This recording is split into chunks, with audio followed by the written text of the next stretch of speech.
let her tell it. People on the streets say Sabrina speaks. Tune into the show, she will let you know. Tell all your friends and family.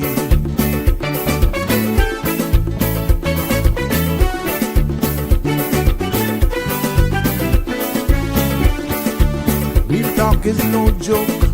You get the news straight up from grassroots and concerns. You hear some people gone.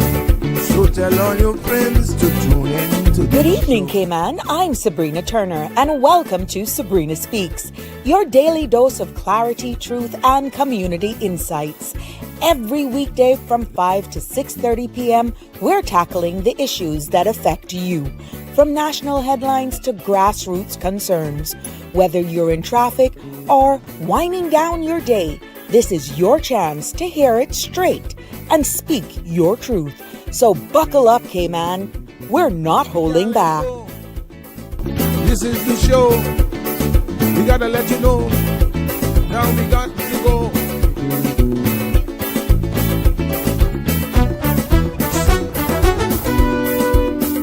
And now here's Sabrina. Well, good evening, everyone, and welcome to another episode of Sabrina Speaks. And guess what? Good morning, good night to our global family as well. This is another episode of Sabrina Speaks, Voices of the Islands, Conversations for the World, and the podcast where voices rise, stories unfold, and inspiration takes center stage. I'm your host, Sabrina, and it's good to be back with you this evening.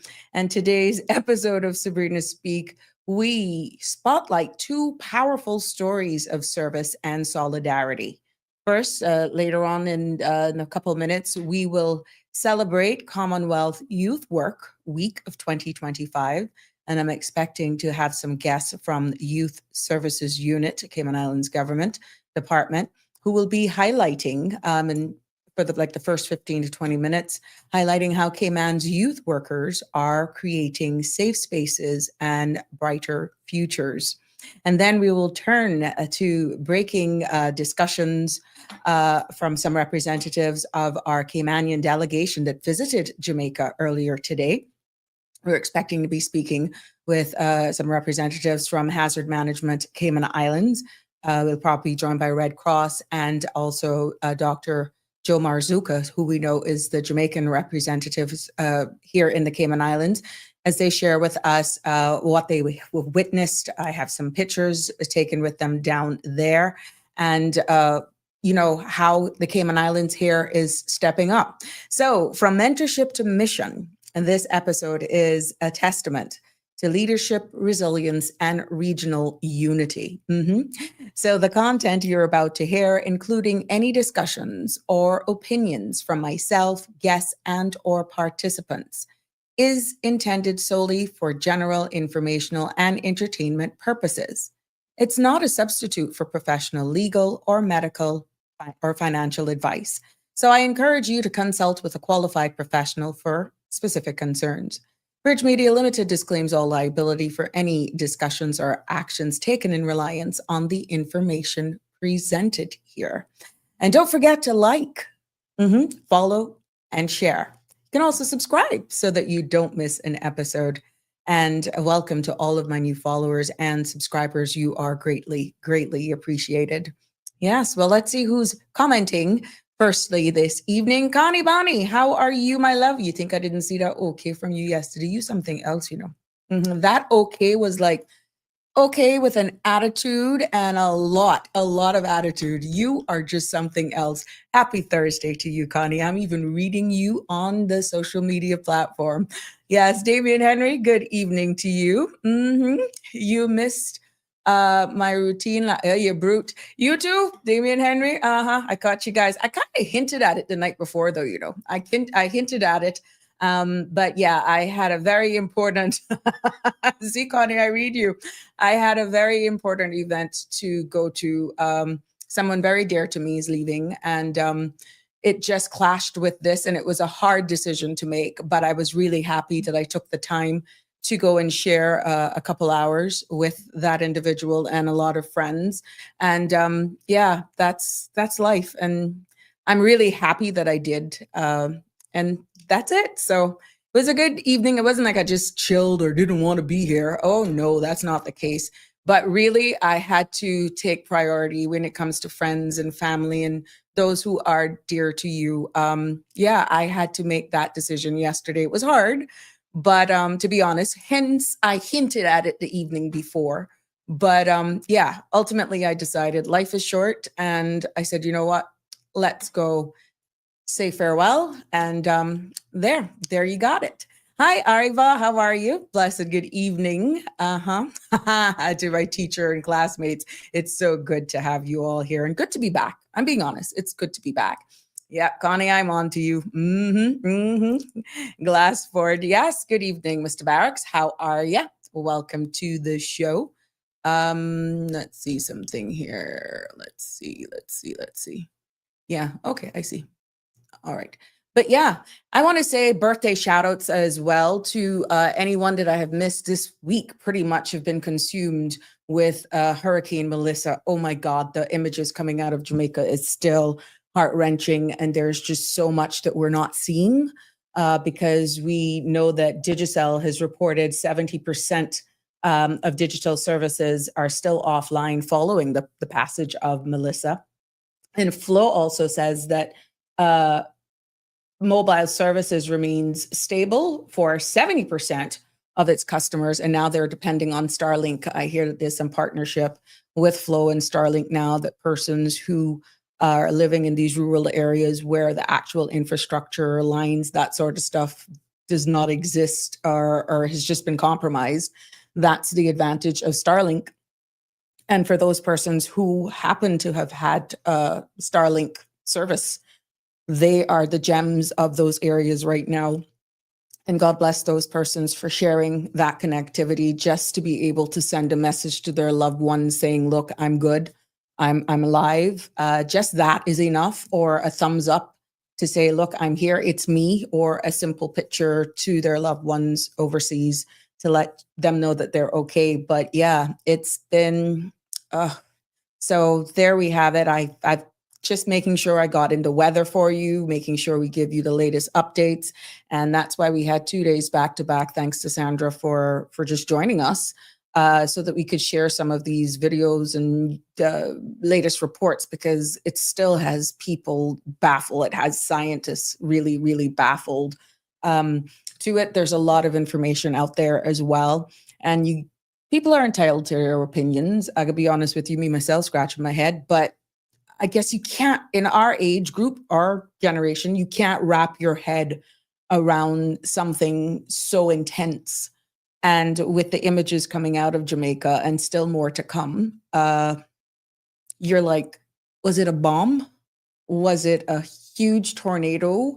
Which pretty much, if you look at how it spins, it looks like a tornado, or this hurricane had a lot of tornadoes into it because you can see it. But it was just, there's not even words that can describe for us who didn't live through it. And even some of the information and some of the leaders that were speaking in regards to what they experienced, you can hear the sheer shock. They're in shock, just trying to remain strong to address their constituents, to address the nation that has been, this jurisdiction, Jamaica, has been the center of attention of the world. And when you hear leaders who have been elected to lead, and they're not even concerned that they're received property damage because they are there to lead, they have to do what they have to do for their people.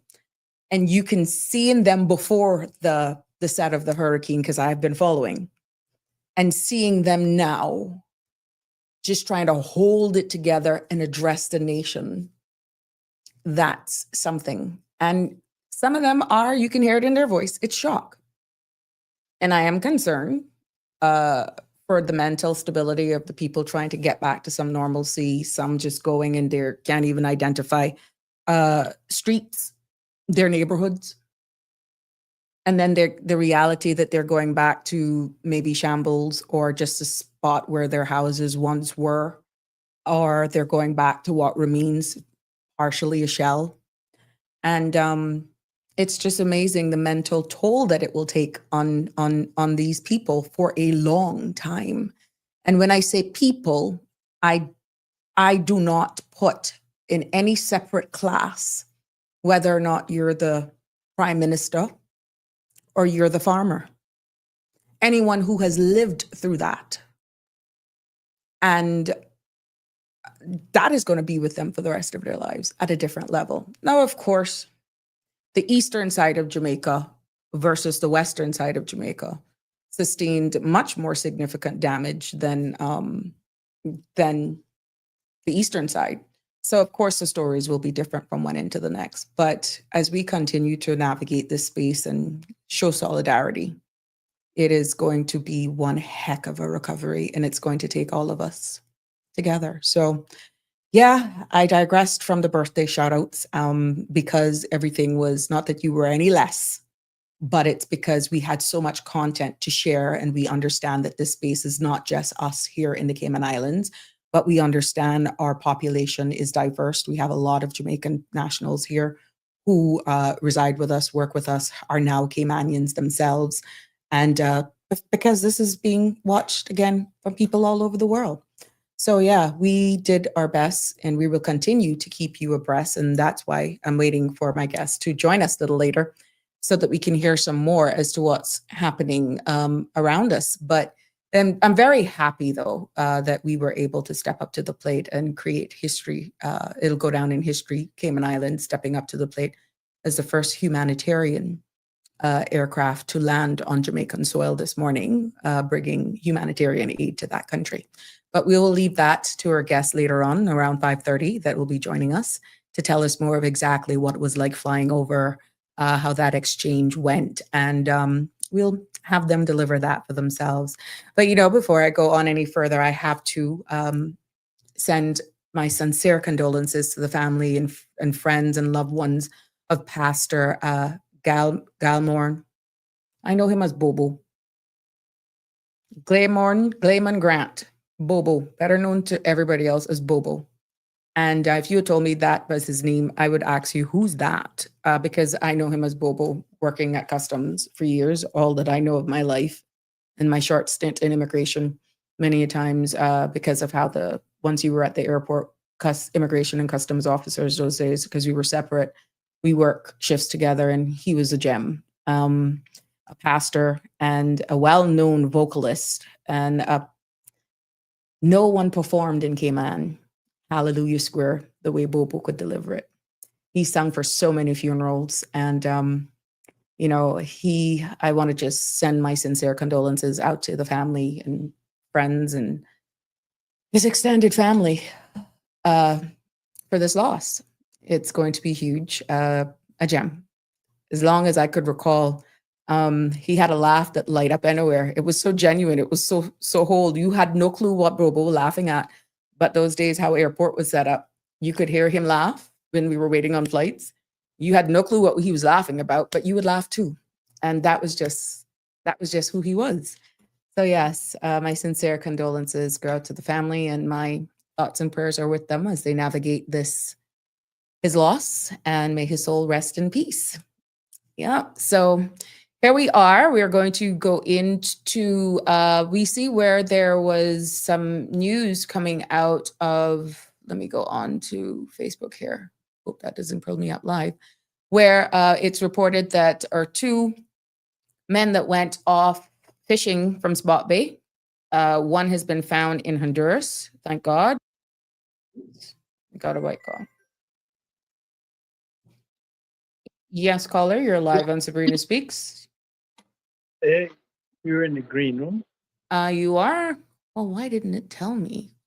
Hold on. What green room? That must be another one. Green room. Oh, there you are. There you are. Gotcha. Let me bring you in. Okay. All right, let me bring you in. Thank you so much. All right, let's bring our guests in. I was just actually buying some time there. There we go. There we go. You're on the side. Okay. Well, I'll hold the commentary for what I was saying in regards to that news, but great news coming out for that. Sad for one that doesn't make it. Best early reports received. So we will cover that and much more stories on CMR and more. So let's bring in our guests from Mr. James Miles. Good evening, sir. How are you? Will anybody else be joining you? Yes, my head of unit, Miss Melanie Bryan, Miss support Melanie? Okay. Is with me. she? Waiting. I don't see her in that. It was only you. Let her join me again. It's only you. Yeah, let her know. All right, Okay. she'll try to log back in. All right, please. Go ahead. She should soon be joining us. I can look for her to come Okay. back. Once I see her in the thing, you want to start then? Yeah, but how are you? How are you doing? I'm I'm holding it together as best as I can. I'm thankful. I'm just happy to be here on this Thursday. It's just a mix of emotions with everything we've covered all week and seeing our brothers and sisters in Jamaica, Cuba. Now it's headed to Bermuda. It's just been one heck of I see her now. It's just been one heck of a week, to be honest. Uh, There she get is. any reports from Turks and Caicos because it went through that area as well, and they were Nothing yet. Not personally, no. because Okay, I there know we they go. were just bouncing back from a storm. Yeah, and some of the reports that we're getting out of Jamaica as well, people were just like starting to rebuild their houses post barrel, and now they have like, oh, starting all over again. Hi, Mel. Hi, how are you? I am fine, thank you. Good evening. Good. I Now, was starting to wonder. oh, if for some reason, normally once my guests pop in, I get a notice, but it didn't happen this evening. But it is a pleasure to have you Thank both. We you. were just filling the time here to talk about what's Commonwealth Youth Work Week and what it means here. And, you know, the 2025 theme is powerful to say the least. It's building brighter futures, safe place, and trusted support and opportunities to thrive. So you're here today to tell us about, your department, what your department will be doing in regards to this. And I'm so pleased to have you join us here on the show, Youth Services Yeah. Unit, Melanie Bryan Waugh, and Mr. Yes. James Miles here. He is in charge of, let me get your right name, your right title. You are Youth Services Coordinator. Yes, and No this my stranger. head of unit. Yep. No stranger to Sabrina Speaks. And it's a pleasure to have you all here with us to tell us more. Yes, well, we're celebrating Commonwealth Youth Work Week. It is a week that started back in 1993. So it's several years. It started with the Commonwealth Youth Program that used to be in the region. They had a 40 years in our region before they closed the regional offices. So Mm-hmm. it started then in 1993. We've just recently been celebrating it because it is now more of a focus for the youth services unit. Uh, Mm-hmm. and the aim is to really utilize the week to highlight the important work and celebrate youth workers, mentors, and coaches, anybody that really works with young people. Uh, Mm-hmm. and that always happens like the first full week in November. Right. Now, both of you are two dynamic leaders who pretty much dedicated your entire lives with youth empowerment. I know somewhere or the other, Miss Bryan was a teacher. And, here, you just found yourself full circle. What does what does this whole celebration means to you personally and professionally, Miss Bryan? Miss So for Waugh. me, that's okay. So for us at the Youth Services Unit, it's highlighting the good work our youth workers do, because sometimes those persons who work with our young people go unnoticed, unacknowledged. And it's amazing how much impact they have on our young people. So it's Mm-hmm. highlighting the things that they do that, we don't always see. Mm-hmm. It might be after school, it might be an evening after work, on a weekend. We have so many groups on island that work with our young people and do some really good work. So just Mm-hmm. highlighting and just acknowledging the Hmm. importance and the impact that those youth workers have. Right. Oh, wow. Now, looking at the highs and lows of pretty much youth work, what, you know, if there was one moment that really affirms your purpose, what would that be, given all of your time working with the youth? So for me, it's the highlight with that is when you go out in public, you go to conferences, you go to fosters, and you see young people with their kids or with their families, and you Hmm. realize that they're doing well. And that's because of the impact that youth workers, that teachers, that coaches have had on their lives. And Right. it's really good, there sometimes you'll have young people saying that, oh, they're so sorry for the trouble they gave when they're in school and those sorts of things. However, my response is young people are doing what young people are supposed to do, and Hmm. that's challenging. And Oh, really? as yeah, and as youth workers and teachers, our responsibility and parents is to guide them to use that challenge in a positive way. Hmm. So Jamo? yes. Yeah. Well, for me, it is a time for us to really focus on people who pour into people, Hmm. especially those who take on the task of pouring into children that are not their own. Hmm. You know what I'm saying? It is it's it's almost a tireless job, and sometimes it's thankless. But a lot of young people are becoming a lot more grateful now, and Uh-huh. it's like we were talking. Um, You think it's maturity hitting them and they can reflect back as to what they do, just trying to figure out, well, why did I do that? Why was I so challenging? Why was I so like pushing their buttons? It's like I was lost self-control. And it's like so this light it bulb goes goes off full in them circle on them, their when children. they have their kids. There's no pushing their buttons right. They're like, oh yes, that's Yeah. why we're giving Yeah. Mr. G such a hard time, or Miss Brian such a hard time. But Yeah. it's great to see them pouring back in, and we're starting to see a lot of young people who we poured into Mm-hmm. pouring into future generations, and we see it especially in our youth ambassador program. I Mm-hmm. think Ms. Brian will touch a little bit on some of the programs that we do and that Sure. we'll be trying to highlight this week, the next week, which is Youth Work Week. Um, and you see those older youth pouring into the next generation, and they're not their mom or dad. You know, Mm-hmm. you're pouring into someone that is not your bloodline, is not Mm-hmm. really a mandate, but you do it, and that is what we're celebrating next week. Okay. Go ahead, Yes. Miss Wah. We have our Commonwealth Youth Ambassador program, and this year we have our new male and female youth ambassadors. We have Devonte Joseph, who's our male CARICOM Youth Ambassador, and we have Ashley Gooden, who's our female Commonwealth Youth Ambassador. Mm-hmm. We have our alternates who are Diara Hoyt, he's our male alternate, and Danny Seals, who's our female alternate. Mm-hmm. And of course we have our previous youth ambassadors, Miss Vanessa Burke and Destiny Daly, our female youth ambassadors.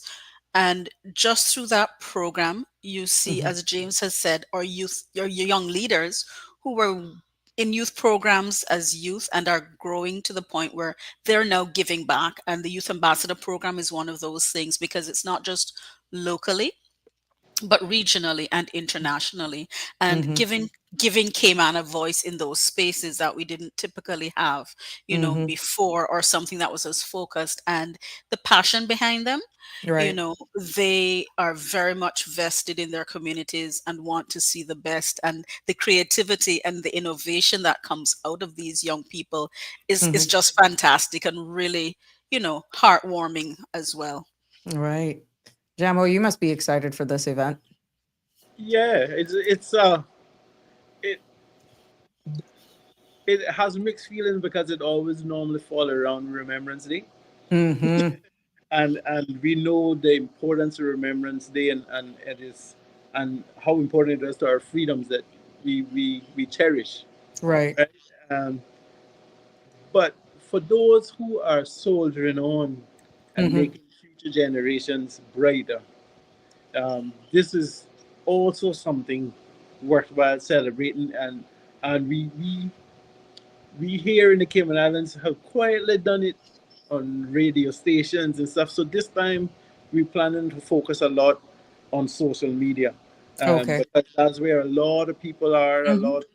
a lot of traction, and this is the reason why we actually targeting this show to promote Oh, it, because this is social you're media welcome. driven. You know what I'm saying? And like we need to get where the people is, where the people seeing, Thank and we you. can really appreciate all of those persons who work with our young people. Hmm. Um, Hmm. if we could do it every week of the year, we would, you know. But especially next week, we can try to see how we can really focus on it. We asking all the youth workers and the youth groups to kind of share what they do, and Right. for the young people whose lives were impacted uh, Hmm. greatly in a positive way by youth workers, to share their story on social media, uh, Right. thereby highlighting the great work that a youth worker has done for them.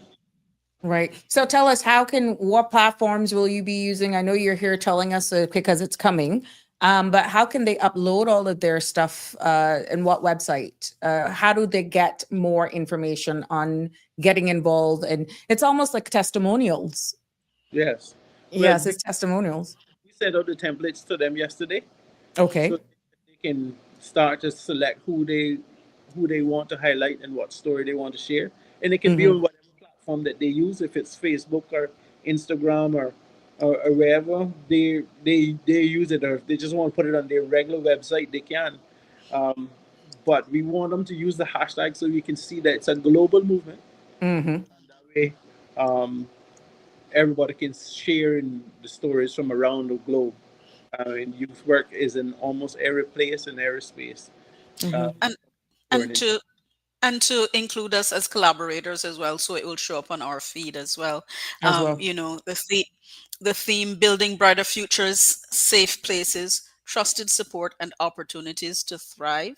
This Mm-hmm. year's theme, it highlights a lot of what even our government is doing in this day Mm-hmm. and age, because there's a lot of work that they've been doing on child safeguarding Mm-hmm. in schools, in youth programs, all around the island, and just really Mm-hmm. enforcing or ensuring that we have a lot of protections around our youth. So, Correct. building brighter futures, safe places, trusted support, and opportunities for our youth to thrive. Now we're seeing there's a lot of great things that are going on, and I'm so happy that I have been one of those who are able to provide a space to give an outlet.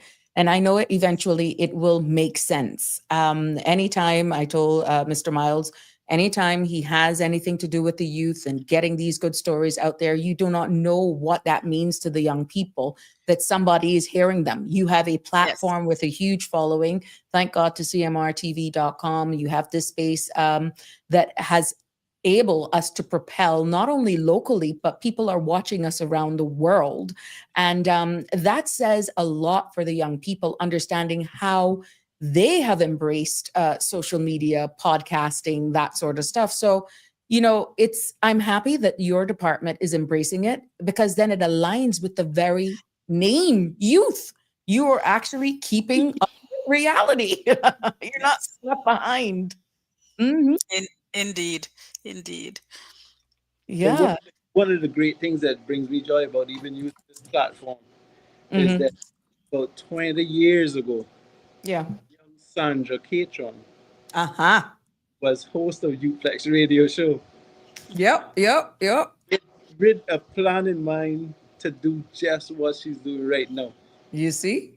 You see? And it has come full circle where the same youth services unit that poured into Sandra Mhm. now using Sandra's platform to broadcast around the world Correct. what the young people and the youth workers are doing in the Cayman Islands. And Mhm. this is it's almost it's very gratifying for me to see Mhm. young Yeah. people been poured into is adding to not only community but is also stimulating the economy and Mhm.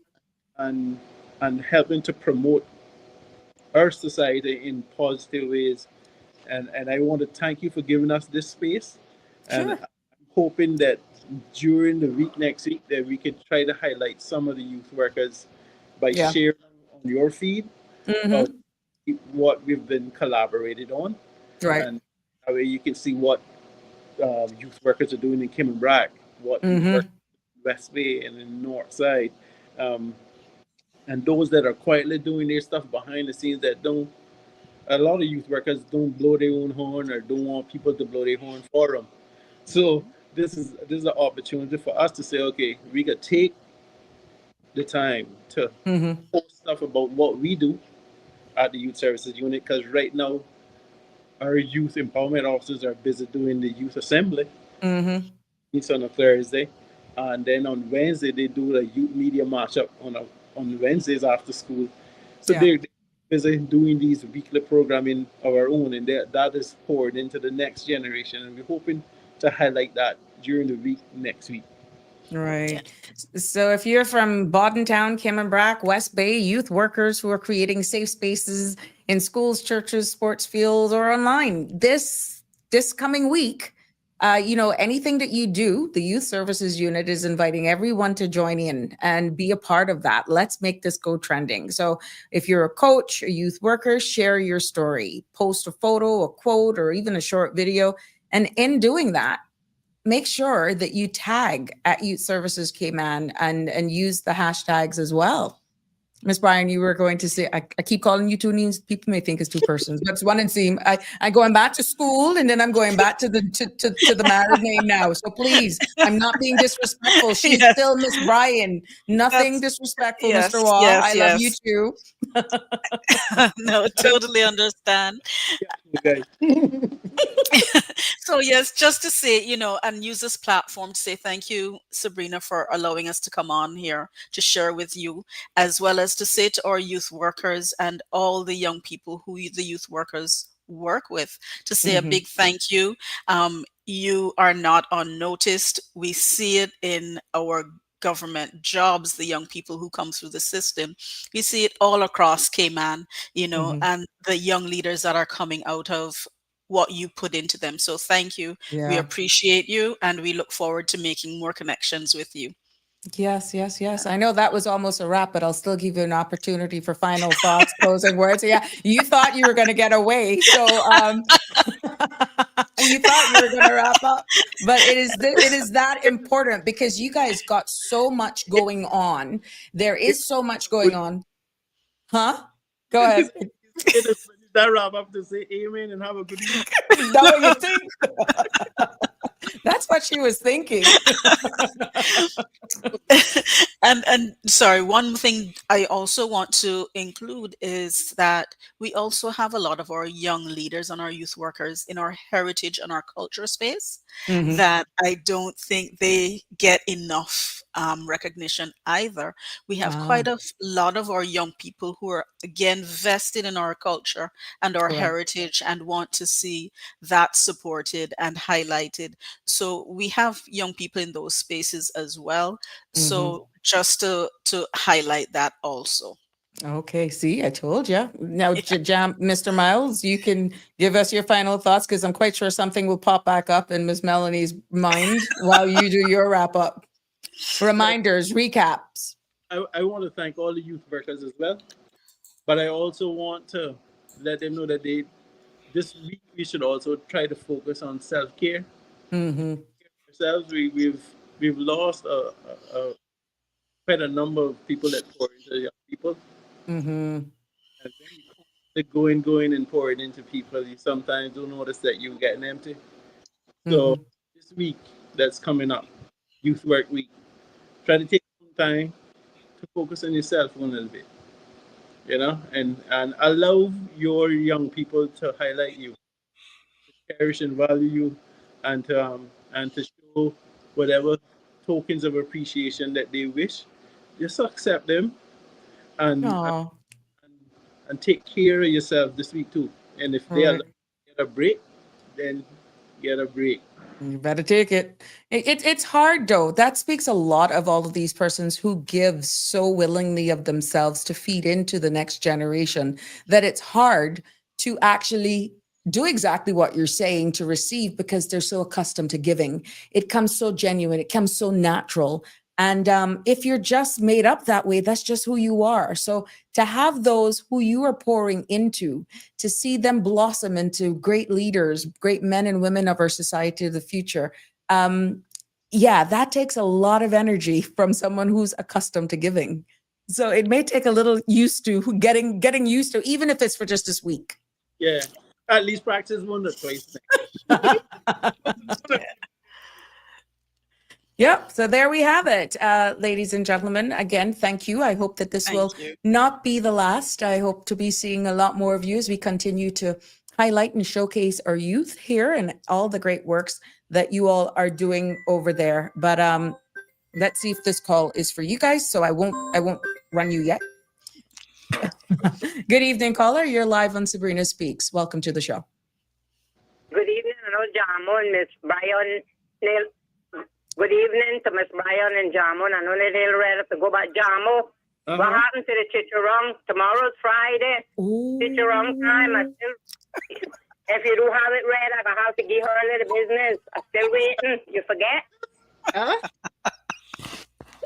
I is so fine. Chicharron. The fried cassava. Melissa, slowed it down.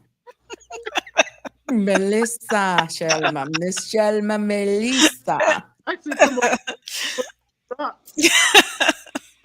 You're going to be in the BRAC tomorrow, and I think we're touching base with you because I will share some information as well. There's an event going on over there in the back, but in the BRAC.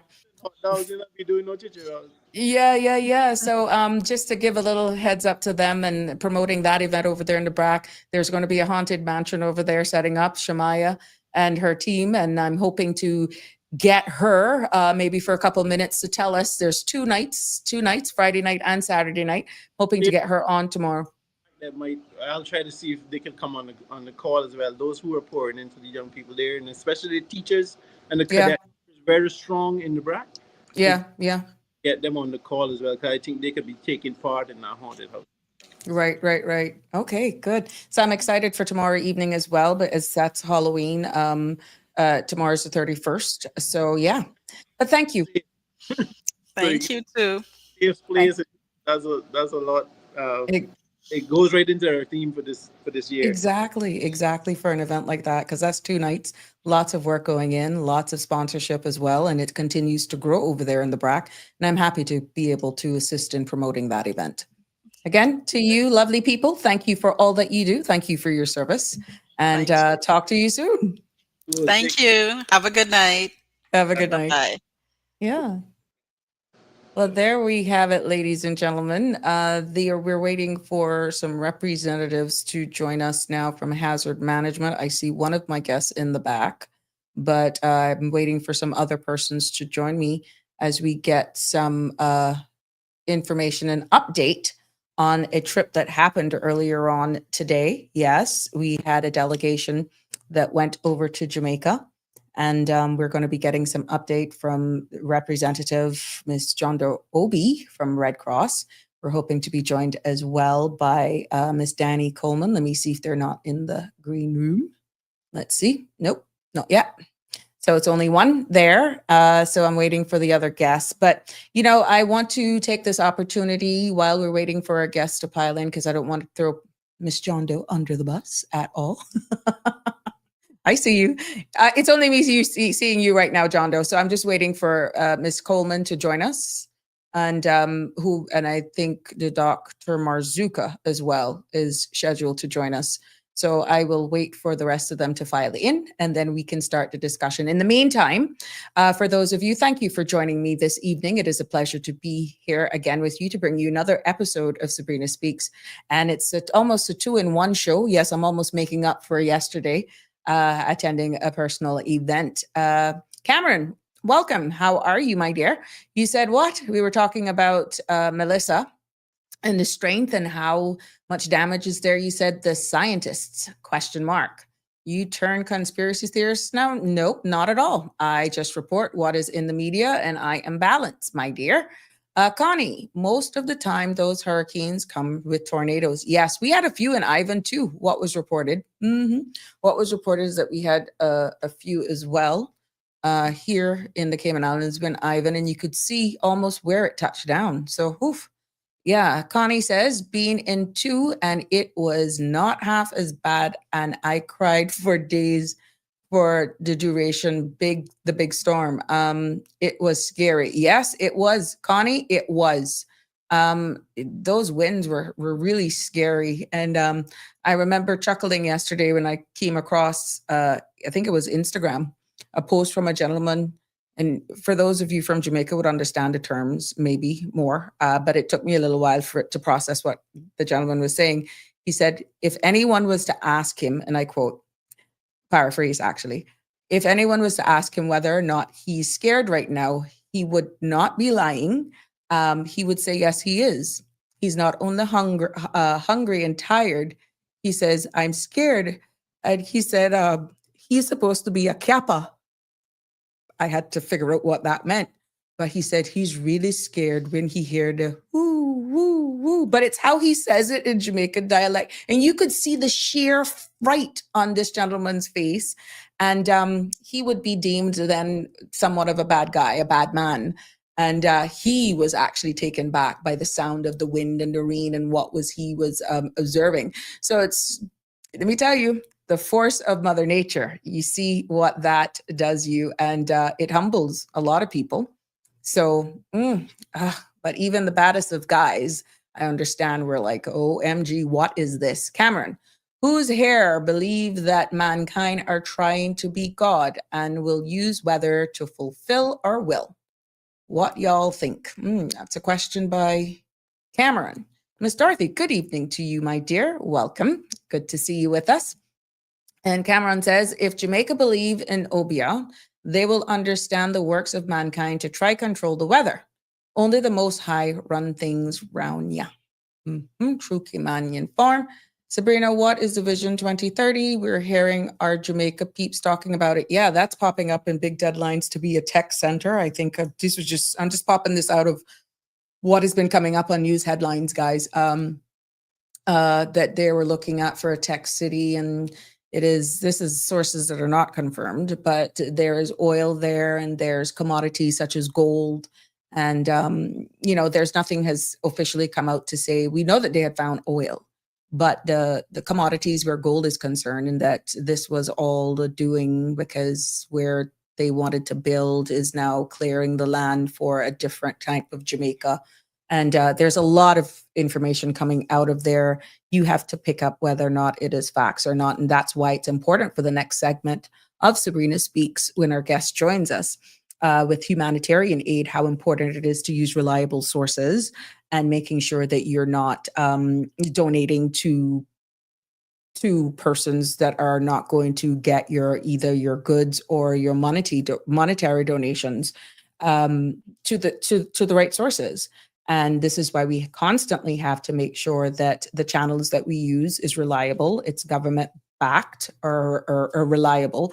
And because we found out already that there are some unscrupulous acts that are happening and people are trying to monetize off of this unfortunate situation. So yeah, it is. There's a lot of information coming out linking it to 2030. And that's where the conspiracy theories are coming out, that this was all mankind or escalated by mankind to clear that area just because of the path. But I'm not here to validate any of that. I look at a lot of the weather and not being no professional, but people are free to think whatever they want and only time will tell. But right now, they are trying their best to recover. I can only imagine what the delegation from the Cayman Islands saw as they flew in to Jamaica, to Montego Bay airport this morning. And for anyone who visits Jamaica often, that would be able to identify certain spaces from the aircraft, I'm quite sure they must have been blown over at the sheer devastation that they saw during their arrival and actually upon their return. So once they come on and they can share with us what they experience, it will be quite similar to okay, there we go. I am not seeing these people. That's the problem. No, Hold on a second. Just bear with me. I'm not seeing them. Let me send them another link. Yeah, I see you. I see John Doe. I'm just not seeing anybody else. So let me do this. I'm going to paste that there. This is what happens sometimes. John Doe, I see you. I'm just waiting for the others to join us. So just bear with me. I'm not seeing the rest. Maybe they can join us.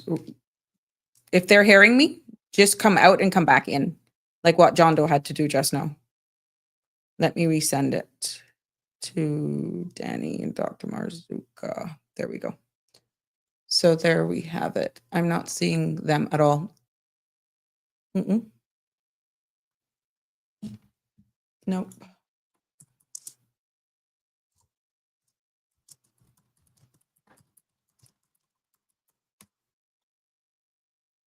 So there we go.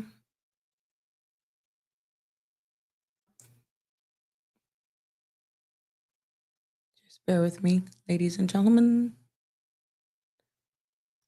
I'm just getting these people. Oh, there we go. There's Danny. Danny's coming in. There we go. Yeah, see, you're there. You're there. Okay, let me add you all to the studio right now. Right now. No more delays. No more delays. Good evening, Danny. How you doing? Good evening, John Doe. Good evening. Good evening. How you doing, Sabrina? You good?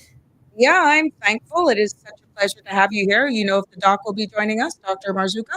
I do believe he is, but there is, I think, there's a different link going around. So I will make sure he gets this link so he's on the right. Yeah, just forward that to him. I did just now. So once I hear him pop in the background, I will. But it is indeed a pleasure to have you all join me. Understanding you all had a very long morning so far. And yeah, I can only imagine what that was like, because we're going to switch now to relief and exactly try to see how much you can share with us, because earlier on today, and I'll give you an opportunity to try to get the doc on. Yeah. You know, we here in the Cayman Islands as a region reels ourselves from this Hurricane Melissa that just passed, and our hearts are with, God knows, our brothers and our sisters there, not only in Jamaica, but they got the brunt of it, right? And then it moved on to Cuba, on to Bahamas, and then, you know, even Bermuda, it's in its path now.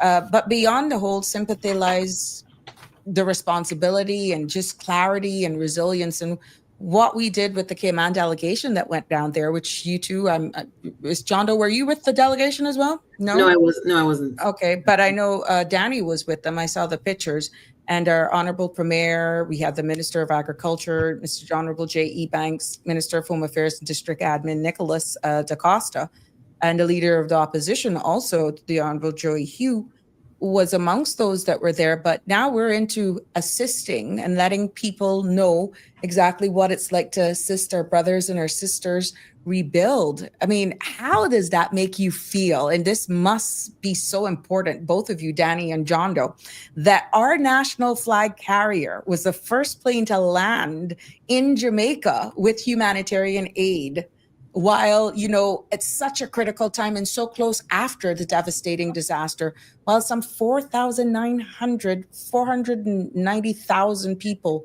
remain without electricity, and over 13,000 people remain in shelters. That must be heartwarming to you to know that our national flight carrier could be one of the first that touched down for such a significant time. That must have been something warm that covered you all this morning. Sabrina, I think it really was. It wasn't just the first flight. We had the first relief flight in. Relief. Cayman Airways was the first one, and the second flight was the first commercial sort of repatriation flight. So the first two flights to arrive on the landing strip in Jamaica today was Cayman Airways, and they were sitting side by side. And again, I think it was a real proud moment for all of us to know that, you know, we managed to turn around the release so quickly and get the pledge so quickly, both cash and in-kind donations, and of course medical supplies in there to help our neighbours. Obviously, it's so incredibly important to be quick with us, because those first few days are really the life-saving times, and we know they've had a real obviously we were in Kingston as opposed to Mobay Airport, but Okay. Yeah. Sorry, I misspoke there. Yes, it was Kingston. Kingston. But again, you could just really tell, just even in Kingston, just how much people have been going through. And obviously the airport itself there is actually doing okay. There's no water, but it's fine, and the infrastructure's in place. But again, it's just incredible. Yeah, Cayman Airways. I think even like last night, I'm talking about sort of pride moments. Obviously, this got turned around very quickly.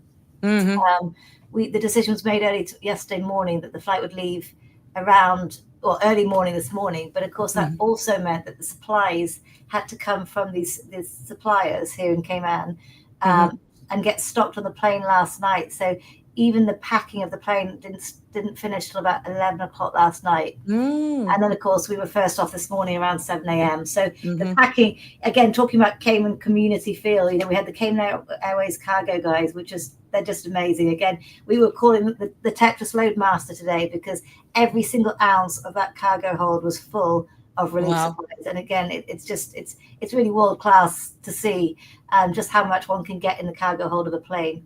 It's just very strategically. But we had the hazard management staff there yesterday. We had the regiment guys there helping last night, and it was just really cool to be able to all work together. And again, other volunteers who came out to help pack just so we could be first thing this morning. But the delegation was a really good delegation, and again, we sort of divided. Obviously the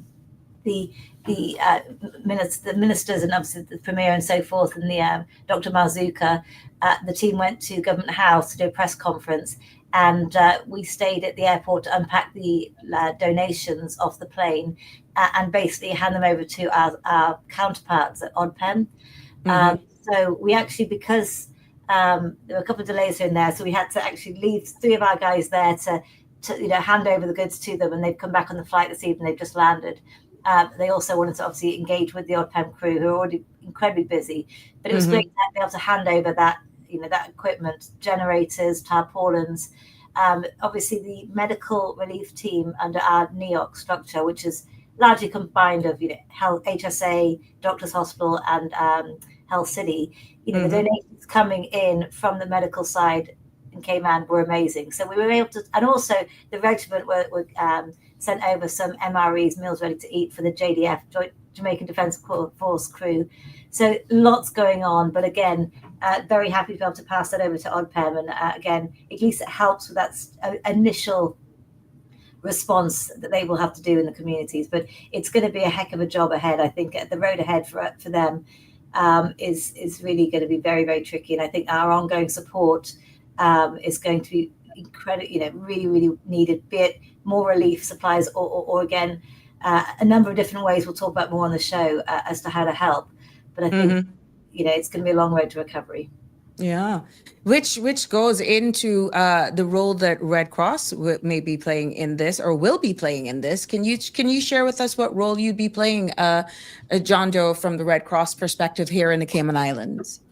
Yeah, we've been working quite closely with hazard management. And when we were talking with Danny, we realized that it's been the whole week sort of monitoring, and we were thinking it's coming here. So when we talk about preparation, there was a lot that went on behind the scenes, having strategic meetings, making sure the volunteers are on standby, making sure everything is ready in the event of, and thankfully nothing came here. Right. So right now, the Red Cross has launched a monetary appeal, and we've shared that. I believe we shared that with you as well, and I think that's being shared on your website and your social media handles. And the whole idea is we're trying to get people to donate money at this time. A lot of people in Cayman want to give stuff. My phone started ringing from about Saturday last week saying, what are we doing? What can I send? And even today I got 2 phone calls saying, I've got a box, I'm bringing it to the Red Cross full of clothing, and I want to give to Jamaica.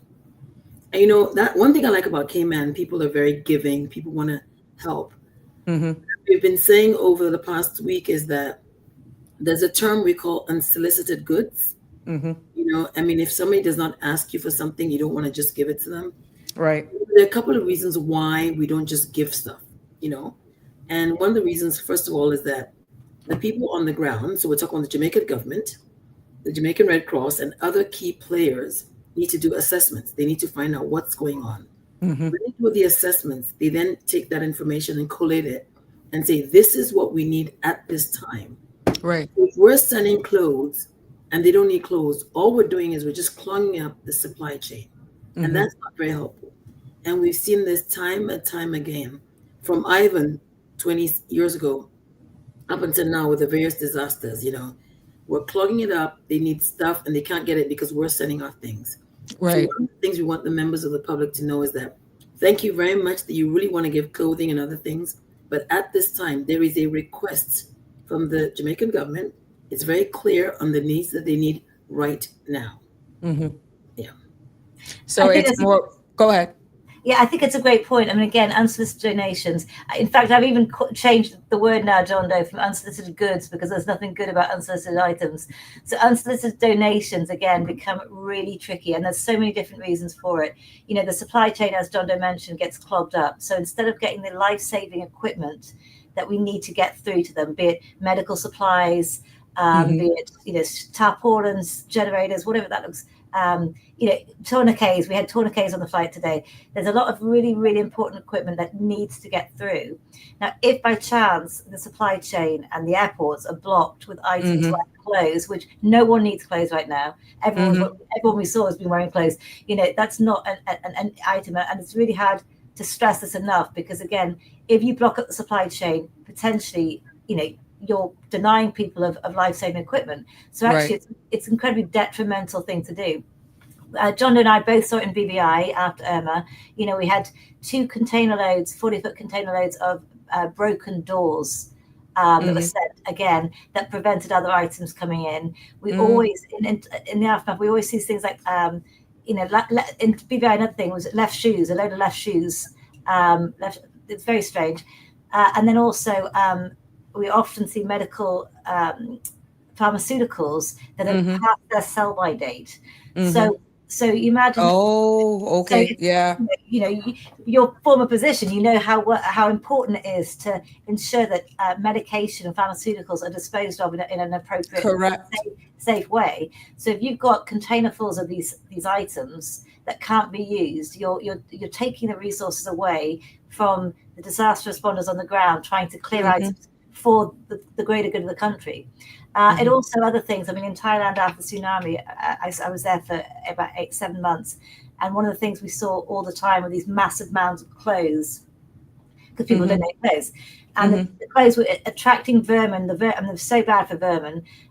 Also, because it rained every day, they were just getting soaking wet. So there was mold issues, there was vermin issues. Eventually, we had to basically torch with gasoline, had to torch it to basically get rid of it. But of course, again, you're thinking about the smells of this stuff, and also perhaps more importantly, how hard that is on the morale of the people who've gone through this first disaster, only exposed to mounds of clothes afterwards. I mean, it's really very, very unfortunate. It's one of those things that John Doe and I have been harping on about this for years, but I think it's a really good opportunity to continue to remind the public just how important it is to be following what Jamaican government is asking for at this time. Right. And you see, based on previous experience, that many a times in the initial aftermath, that cash will go further because then in this case, the eastern side of Jamaica was not as badly damaged as the western side of Jamaica, and they will have hardware stores there as well. They will have access. So sometimes the funds, the cash, the actual liquid will go further because that keeps money circulating in their 100%. economy that is key to getting back to some sort of normalcy. So just saying, oh, but all the kids, especially those areas now where their roads have been totally cut off and we don't know when they're going to get there, yada, yada, yada, they may need clothes. We see pictures coming out of there that pretty much people are going into the community looking for zinc or whatever lumber they can find just to pretty much put some sort of covering over there until proper materials come. Even that is not clothes because they're washing out. We're seeing makeshift clothesline where they're washing their clothes. But what is the biggest thing? Utilities, telecoms, that sort of stuff, food. So it's amazing how much further monetary donations can go versus clothes at this time. Generators, medical supplies for life-saving issue, because where there's life, there's hope. And I think people need to wrap their head around that. For right now, it's not that you are choosing what people have. It's just looking at it from a logistical standpoint of things at this time. Yeah. No, and the cost associated with the transportation as well alone is something to be considering. Yeah. No, I think people don't realize, because if you think about it, even if we loaded a container right now and put on a ship, somebody has to pay for it. Yeah. And then when it gets there, it has to be cleared. It has to be put somewhere. Somebody has to also take the stuff out. So what we're doing is we're taking away from the response mechanism, because they're busy, they're swamped, and we're adding something that they don't need. So I like to break it down. I mean, Sabrina, if I came to your house and you said, you know what, I need pillows. And I said, well, that's nice, but I'm going to bring you some bleach. Yeah. I don't need bleach. Exactly. Yeah. And I think people need to realize that. So it's not like bleach is not a bad thing, but at this moment, Sabrina is saying, can I have pillows? And so if we can really respect the country, and they've given us a list, and we're trying to work towards that list, I think together we can support better. And there's one thing about coordinating. Coordinate and work together. I think also human dignity. I mean, again, it's just, it's empowering to be able to buy your own thing in your own local market, as you say, Sabrina, to be able to restore your own economy is one thing. But the human dignity element and the fact that you know what you want. And again, so just going back to the cash program, the cash donations, like Red Cross do have their own cash program that they've done around the world over the years. And that might be something they consider for Jamaica. But again, they might also instead standardize the equipment. So you donate to the Red Cross or Rotary or so forth. And what they do, they procure items such as sanitation, cleaning kits, what's being asked for by ODPEM. And then they can basically give out standardized items. So again, we had the same size tarpaulin, or we had the same size jerry can. And the little things like that at this time are actually mean a lot more than they would do in blue skies. When we're around here, the fact that John and I might have different sized tarpaulins is not an issue. But under extreme conditions, and again, having been what Jamaica's gone through this week, the little things are going to become big issues. And I think it's incredibly important to give cash if you can to charities that you respect and and you've done your homework on. Red Cross, of course, John and I, of course, love very much. But there's Rotary funds, there's a Jamaica fund. There's a lot of funds that will be opening up, fund appeals that will be opening up. And again, whatever suits you, you donate to, and do your homework. Make sure they've got auditing folders, so you're not giving to a bogus charity. We've seen that over the years, a lot of charities, pop-up charities, and actually the money goes nowhere near the recipients. But know that your funds will be going to a good charity that procure items at a good price and can ship standardized items to the affected areas. And these guys, again, know the business. It's, logistics is a very intricate business. You want to make sure that you're doing it right and you're saving as much cost so that the actual beneficiary gets the most benefit. Correct. We got a caller. Good evening, caller. Welcome back. Good evening. I hope I'm not starting no kind of worms, but I was listening to what Mrs. The Red Cross woman said. Miss John Doe. I was watching some pictures this morning, right? And I heard the lady myself, and I saw Anna saying that they need to overflow the place with clothes, but some people need clothes because she said she was in about the water that she was in had her about knee deep, and she was trembling. She had on her pants and like a shirt underneath and looked like a little jacket on top. And she was saying that she don't have no clothes, that what she was standing in was all that she owned. She said they lose everything. And I was trying to count the people because a lot of them were wrong her, and they were in deep water, and that water was running. And then it looked like a cement slab or something on the side, and there were a lot of people standing on that. And one of them was soaked, and she said that she lose everything she owned. And like I said, she maybe could wash out that suit, but then till they dry, what she gonna put on? And I understand that now it's very cold and stuff. So they will get pneumonia. They would. So they're gonna need some clothes because she said she was standing in what she all that she had owned, and she lose everything. And it hurt me so that I was even crying. I said, my God, look at the clothes that I have up in here. So like I said, they need some everything. They need generators, they need medication. Yes, they need food, but they're gonna need some clothing too, because that's what she said. And I was watching playing the picture, and she said she lose everything. Okay, thank you for that. We didn't say that they wouldn't at this point in time, but for the role that the Cayman Islands, the role that the Cayman Islands has played today, having done this exercise a lot more time and times before, and we see where the United States, we're seeing where the UK right now is packing up food and other clothing supplies. Being only 45 minutes away, the Cayman Islands chose to go with medical supplies, generator, and with their generator and other sorts of stuff. Yeah, I understand, but it's still, I mean, I know what it is to be cold. So sometimes I come out of my bathroom, my bed, and I come in to put on clothes. So like I say, it is some everything, and I know that they're getting stuff from Florida too. My daughter told me she's seen planes load not to come, but then like hey, they need a little bit. They should assess because they need a little bit of everything. Cause it's not everybody that still got clothes. Some people is clothesless.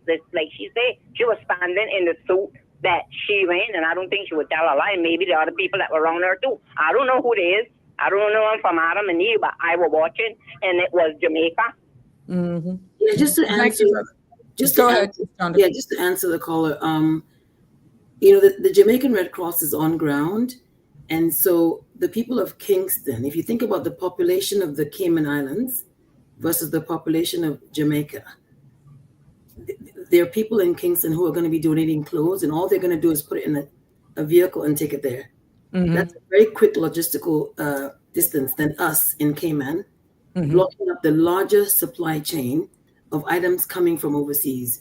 So we're not saying they don't need clothes. What we're saying is that at this time, there's enough people and support at the level on ground to be able to give clothing to the people right there.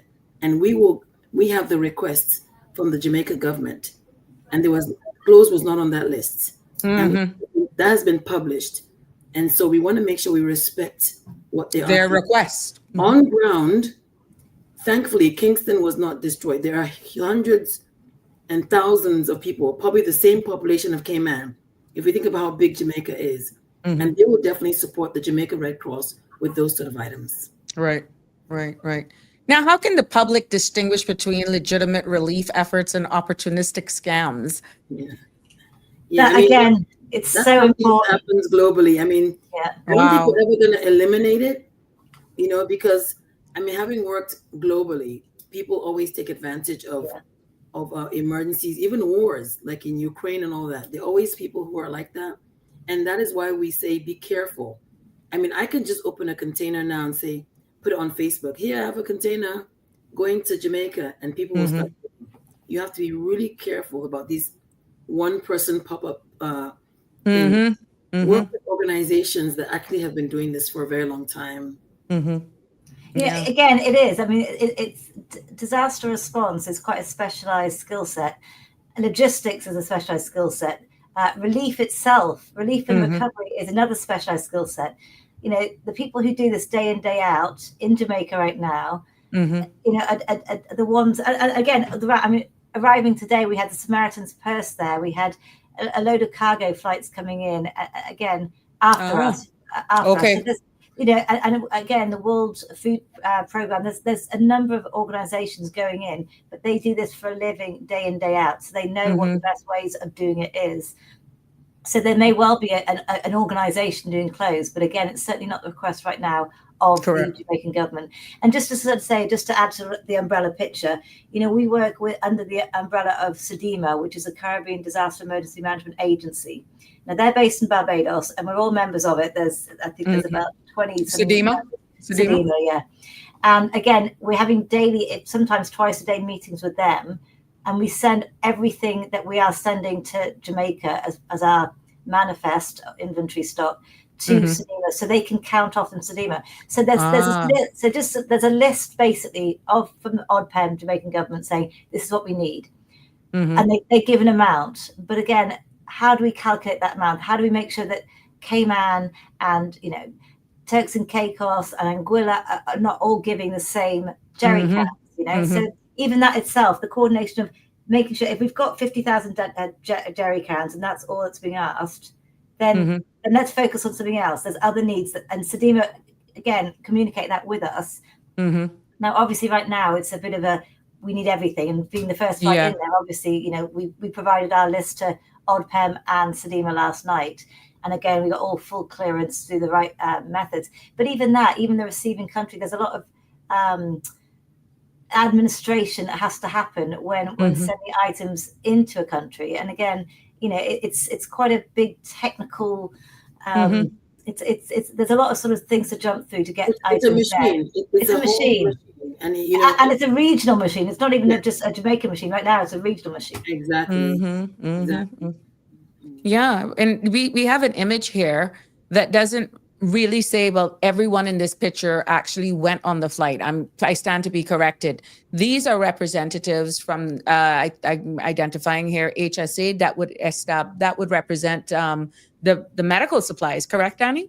Absolutely. So again, there was obviously a core government team that did go, but a lot of people in this photograph is the Ministry of Health and Medical, HSA. Now, again, we carried a lot of their equipment today. Jace Wilson, who's actually part of our NEAC structure, he's one of our technical chairs. He was with us with the count. So what's happening when the items get off the plane, we do an audit check to make sure every item comes off the plane. And then they get checked in the warehouse as well. So Jace is there checking off all the medical supplies that have been donated by the team, and again can sign off. And then what we do then, we pass it to ODPEM and we get their signature as well to make sure that the audit is very, very clean and nothing, for example, gets lost along the way. We also do an audit before, like last night, before boarding the plane. Everything is audited as well. So yeah, that's an example from last night. So it's a very clean audit process. We want to make sure that if we're procuring on behalf of the Cayman Islands public for Jamaica, that every item that's being consigned to us is given to ODPEM in Jamaica. Not to check that's balances. Good. Yeah, because you hear plenty of people saying, oh, the stuff will go and the right people will not get it, or stuff will go and they'll end up selling them, and where the money does, when you actually do this, anybody pointing the finger at your machinery, you have an audit that says from receipt to putting on this plane to actually when it gets on the ground in Jamaica and being received. So there you got your little team there, Danny. Look at you. Look at you. That's in Jamaica. That's in Jamaica. I have to give Paul Tibbets photo credit for this because again, he was the one that took the photograph as part of the Cayman Airways team. But this is this is hazard management, and obviously 3 of our delegates from the tactical coordination NEAC structure. Robert Tatum is from procurement. Again, did an excellent job at procuring yesterday. He had some experience with us last year in procuring for the 3 flights that we did for not Raphael, one before. Beryl, thank you. Beryl. So St. Vincent Grenadines and Grenada last year, and then a week later we went to Jamaica. So again, now these guys are a well-oiled machine now, from the procurement phase to the packing on the plane, and also the audit on the other side. So, and I must say, I mean, whilst we hate these kind of situations happening, the training for our own team here in Cayman is actually, even if it's a tiny bit of a silver lining, we get a lot of training out of it. And again, that really does help the machinery here to make sure that, when Cayman gets hit, I'm not going to say if, because of course it is one of these days that we will. It's true. With climate change and everything else. But I do think it's one of those things that we really, we need to make sure our own infrastructure here in Cayman in regards to our disaster management infrastructure is very well oiled, because again, when you've got a load of planes coming in a relief, the whole landscape changes. And I think, my heart goes out to ODPEM right now, because, with all the flights that we saw today when we were leaving, we know it's only going to get more and more and more, and trying to manage those items coming in, the relief items coming in, and also store them is a massive, massive job, especially when you're absolutely exhausted. You've just been through a big storm and you've had to operate the NEAC, and, it's a big job ahead of them. So I think, again, just another plea to the public that what we're sending is the right stuff, and not stuff that we think we want to get rid of, basically. And I know, I say that, I mean, it's all well intended. I think most donations from the public and from charities is well intended, but it really can block up the supply chain and become, what's already a very difficult scenario harder. Right. And I heard in the press briefing as well that let me remove this image here, that our premier stated in Jamaica that at US 1.2 million, 2 more million, sorry. What you guys delivered, over 2 million US was with essential supplies, actually was delivered today. And that he has pretty much pledged US 1.2 of goods and essential supplies to be shipped to Jamaica at a later date. So this is just the beginning, and I'm quite sure that more information will be shared. And just like how persons are wanting to do the checks and balances as we go along to make sure that the items are going to the persons that are in need actually reach them. We can only do on our side from Cayman to know that we have checked every box. Now, not going into the political side over there. Once you know we have done our part, we don't want to assume.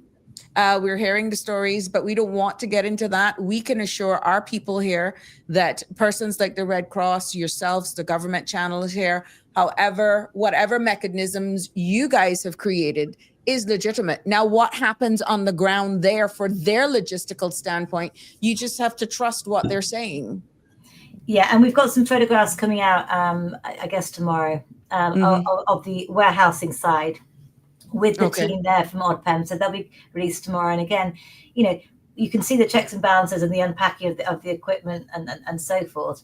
Again, it's very hard to know. We liaise with ODPEM, and we'll continue to liaise with ODPEM, and also, of course, with SEDIMA.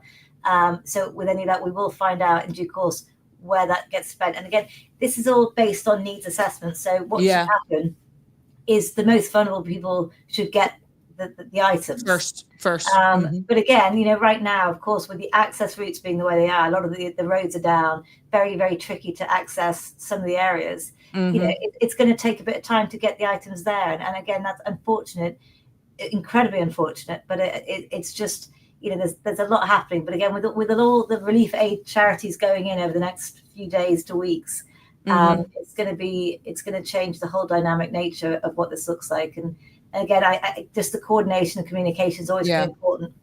Correct. Really important. No, I'm sure the presence of the premier pretty much was huge. That impact was huge. And then he actually had this agreement, this pledge. Pretty much this wasn't just a goodwill trip. That in its own entirety for being able to speak, and he was very concise. Kudos to him. May signal a shift towards a more visible and regional engagement as we continue to build partnerships. Danny, I know what you're doing from capacity building and sharing of resources and expertise with SEDIMA from natural disasters. With the premier's presence there, that is a huge signal of taking care of our brothers and sisters. And again, what if the shoe was on the other foot? What if it was us that hit? He said, that Jamaica did respond after Ivan to us in the long-standing relationships that we've had with Jamaica. But with Cuba being hit, with Bahamas and Bermuda as well in the path, would it be the same thing now with our brothers and sisters there as well? How are you prepared for that? I think that's a good point. I mean, again, we've been looking this week and again, thinking about that, obviously we want to allocate money from relief. I say we being the whole government, Cayman government under the premier. I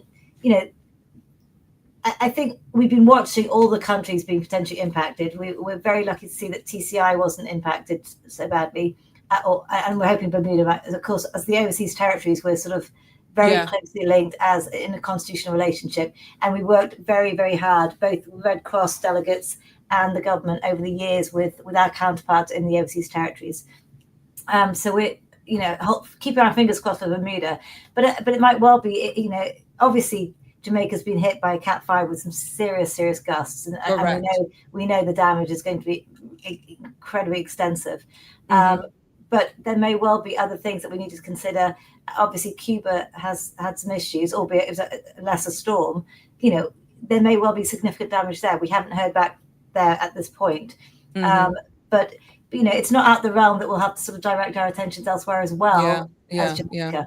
But again, I think the commitment to Jamaica is very strong because we know the damage there right now is really, really significant.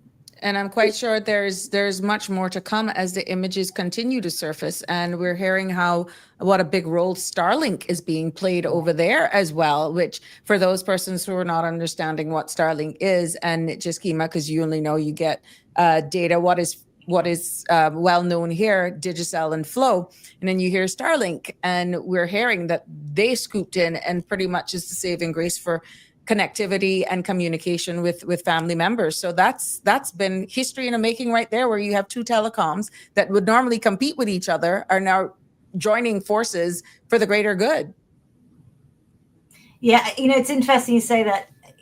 There's so many people at the airport today that we spoke to in the cargo hold and the immigration and so forth. And I don't think there's one of them that hadn't said, I have family in the West and I haven't been able to contact them. Yeah, I mean, it literally, and you see the signs. I mean, again, a lot of people really struggling, a lot of people trying to evacuate. And again, these are the people that could get to the airport, because bear in mind that a lot of the roads access from the West would be cut off. So they wouldn't be able to get to the airport as of this morning. But you can just see just how important communication is, to have days and days later and no communication. I mean, everyone we spoke to was saying, we're saying that you have to work, obviously, and you've got this, and they're like, well, it's always helping, so we keep our mind off it. But the reality is there, and that a number of them had their photographs snapped of their homes or their family homes, and they don't exist anymore. So, and I don't mean to pick a dire picture here, but I think communications and knowing that your loved ones are safe, you can't underestimate just how important that is for your own functionality. And Sabrina, just to go back to your question about, you had asked the question about the other countries. Yes. We've been focusing a lot on Jamaica, but the Red Cross movement, the International Red Cross movement, has 191 countries globally. And so they've already launched an appeal for Melissa. Wherever Melissa goes, they've launched an appeal for that. And so funds will be coming from international bodies. I mean, huge, like the EU and them will be donating towards this. So whilst in Cayman, we're sort of focusing on Jamaica because we're much closer. There will be funds globally that will be going to Cuba if required, and other countries. Sorry. Go ahead. So we have on our website, we have caymanprepared.ky Melissa Relief. Now, again, right now it's focused on Jamaica, but the chances are that would be, it would be extended if by chance other countries need relief. And that's the decision of the government, the Premier and the Cabinet. It would be morphed into, as John Doe says, something that encompasses other countries. But again, I think the need right now, again, I don't envisage any other country being impacted by Melissa like Jamaica has been. And it's a Minister Vaz actually reported today as well in the press briefing that all 3 airports are open now. But as you alluded to, John, Danny, that they're just traffic, being able to access roads or get to the airports is now also posing a challenge as well. So it's one thing that the airports are open to repatriate tourists, because we heard there was 25,000 tourists on the island. That's a lot, and the logistics alone for that. And plus, I'm quite sure persons like from here who have family over there are going to want to go to help their families rebuild. I mean, this is going to take a lot of strategy, a lot of patience, a lot of hope. And we understand that emotions could really rise. And as the days continue to linger and their normalcy that they knew post the onset of this hurricane appears to go further and further in the past, then mental strain will hit people. Red Cross, how will you guys be looking at that? And then there's the public health issues as well with mosquito-borne viruses and other gastrointestinal issues that could arise. No, that is so interesting, because if you go back to Hurricane Ivan, when we were devastated, we called upon the Jamaica Red Cross Disaster Mental Health Unit. And they flew in here and supported our volunteers. They trained us in psychosocial support, because the Disaster Mental Health Unit in the Jamaican Red Cross is quite big. They actually serve the region. And that was 20 years ago, when mental health was not even Yep. Yeah, it was still taboo. Yeah, nobody talked about that, but they have been discussing this. So they will support us because we had volunteers night and day, and they hadn't slept, and they just needed somebody to just decompress and just talk to. Jamaica really came out, the Jamaican Red Cross. So yeah, these are things that we forget. You know, we think about immediate relief, and then there's a long term. You know, and if the people have lost loved ones, that's a whole thing that we need to start thinking about for them. So the children, are they going to be able to go back to school in that area? What's going to happen to them? So when we look at disaster response, you know, there's just so many aspects of it and different phases, rehabilitation and all that. So it's a long game. And, you know, I caution people of Cayman, let's exercise patience. Right. We're in this together, and we really need to work with the experts to make sure that everything is working well.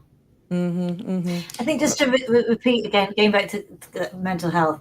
I mean, one of the reasons, you know, it's funny because I just came before this chat. I came off an email with Carolina. Obviously, Carolina was the deputy director of Red Cross for many years, and I think the three of us all talk a lot about mental health because, again, during our experiences, you know, elsewhere, we appreciate just how important mental health is.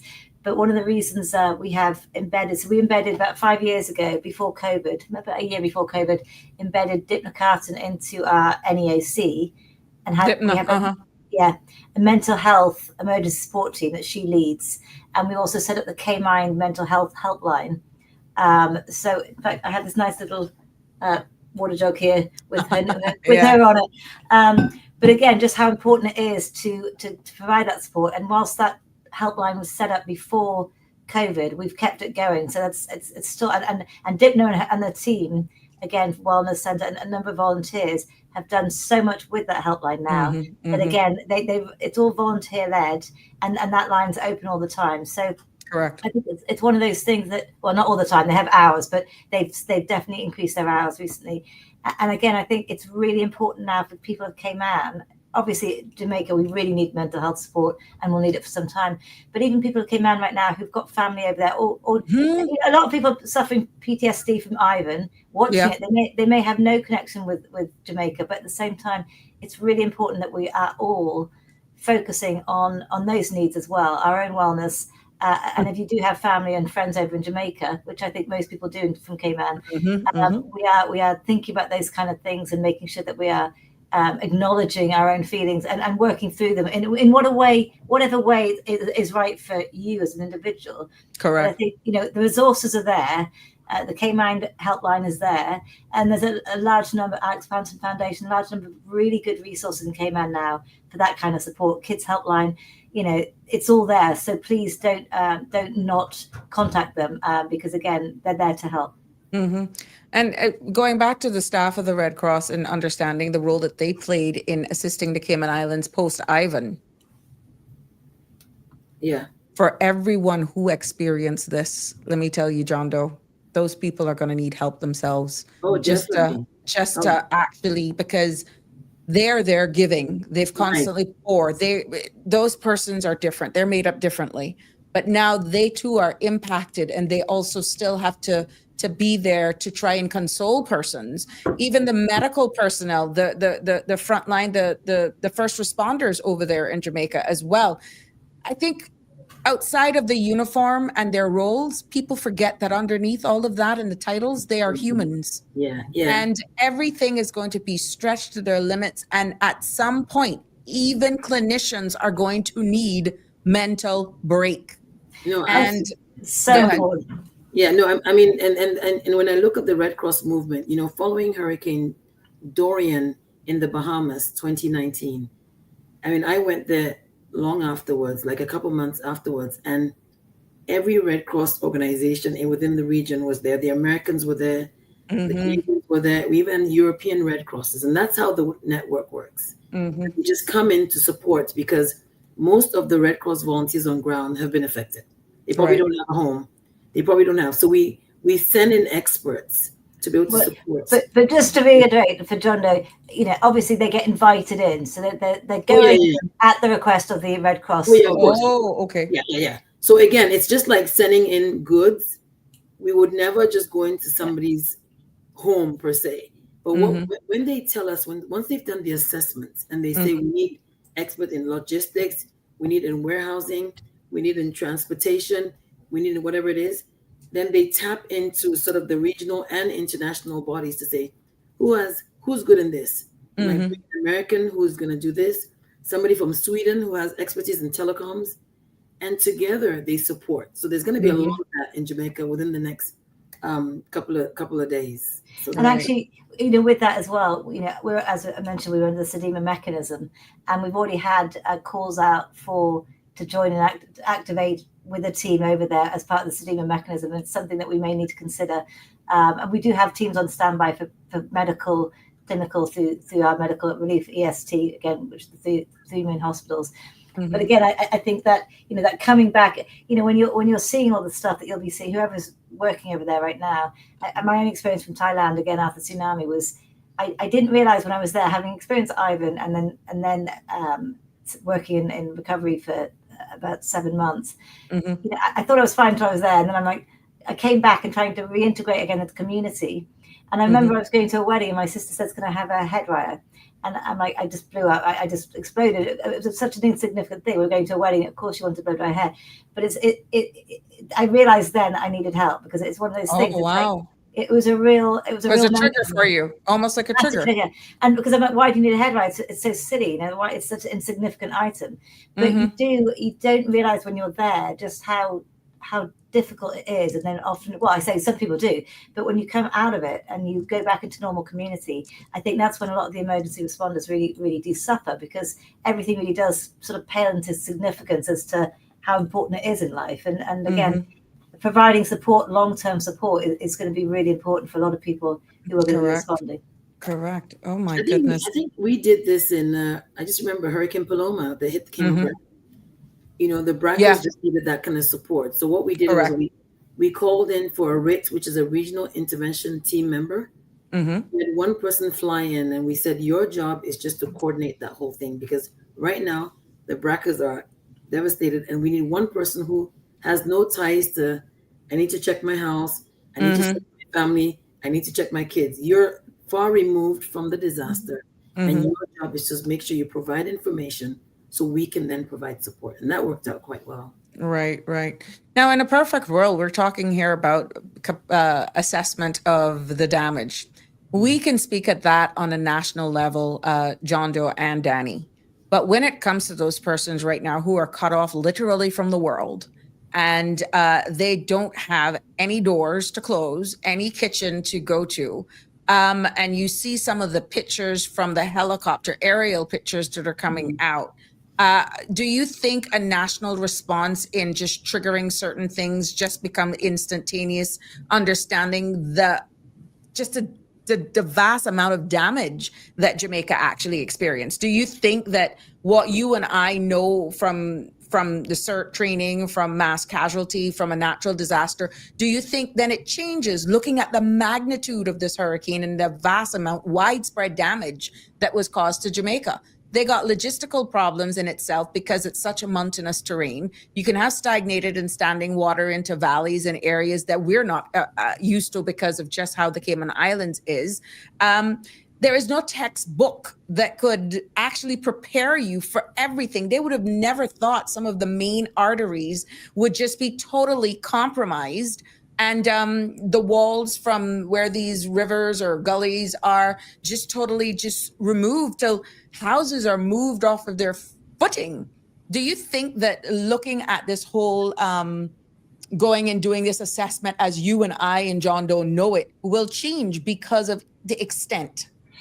I think so. Going back to what the items we procure. I mean, yes, we wait for a needs assessment from Jamaica.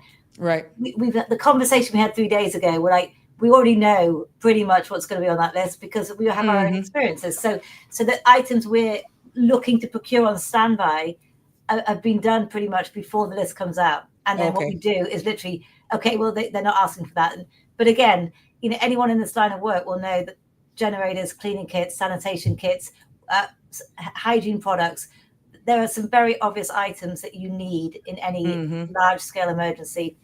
So to be totally frank, that kind of work goes on behind the scenes anyway. But you don't push the button until you've been asked for it. But it's already almost wrapped, ready to go. And the same thing with medical supplies. That stuff was pretty much wrapped, ready to go before we got the list. So it's a really, all we do then is just cross compare the lists. So it's the same items a lot of the time that you'll be needing, but some may be a bit more expensive, or they may need much more of one item. And again, it's a fairly consistent list, to be totally honest. Okay, good. Yeah. I think in the Red Cross world, they've got these sort of regional warehouses. So there's one in Panama, it's stocked, it's been there. And there's one in sort of Kenya, there's one in Kuala Lumpur, and they just have them regionally because they know that there's certain things that are required until the actual disaster hits. So Oh, wow. Yeah. Do you think, Danny, with all the training that you've had and looking at what we've seen with this hurricane and even storms on a whole, that you could see training taking a different turn in the future?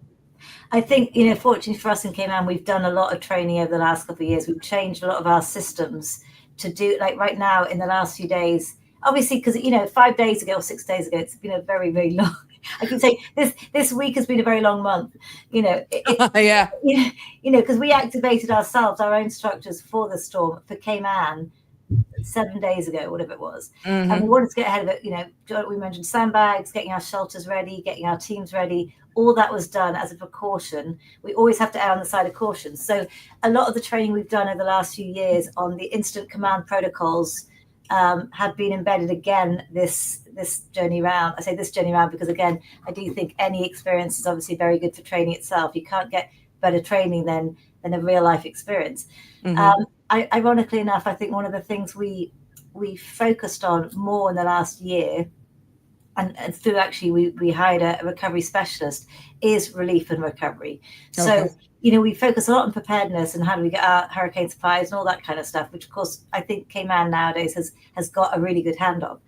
But what happens afterwards? What does your business continuity look like? What does your recovery plan when you've got no communications look like? What does it look like when, west of Jamaica right now? What does that look like for? And it's really hard to plan for those kind of scenarios because, as you say, it's so unpredictable. We thought the storm was coming very close to us at one point, and at the end of the day, obviously it veered it off. But you still have to do the same preparation. But nowadays we focus much more in our training and our plans and so forth on recovery, because we're seeing this more and more and more, relief and recovery planning, so you can continue business or try and get back to a new sense of normal.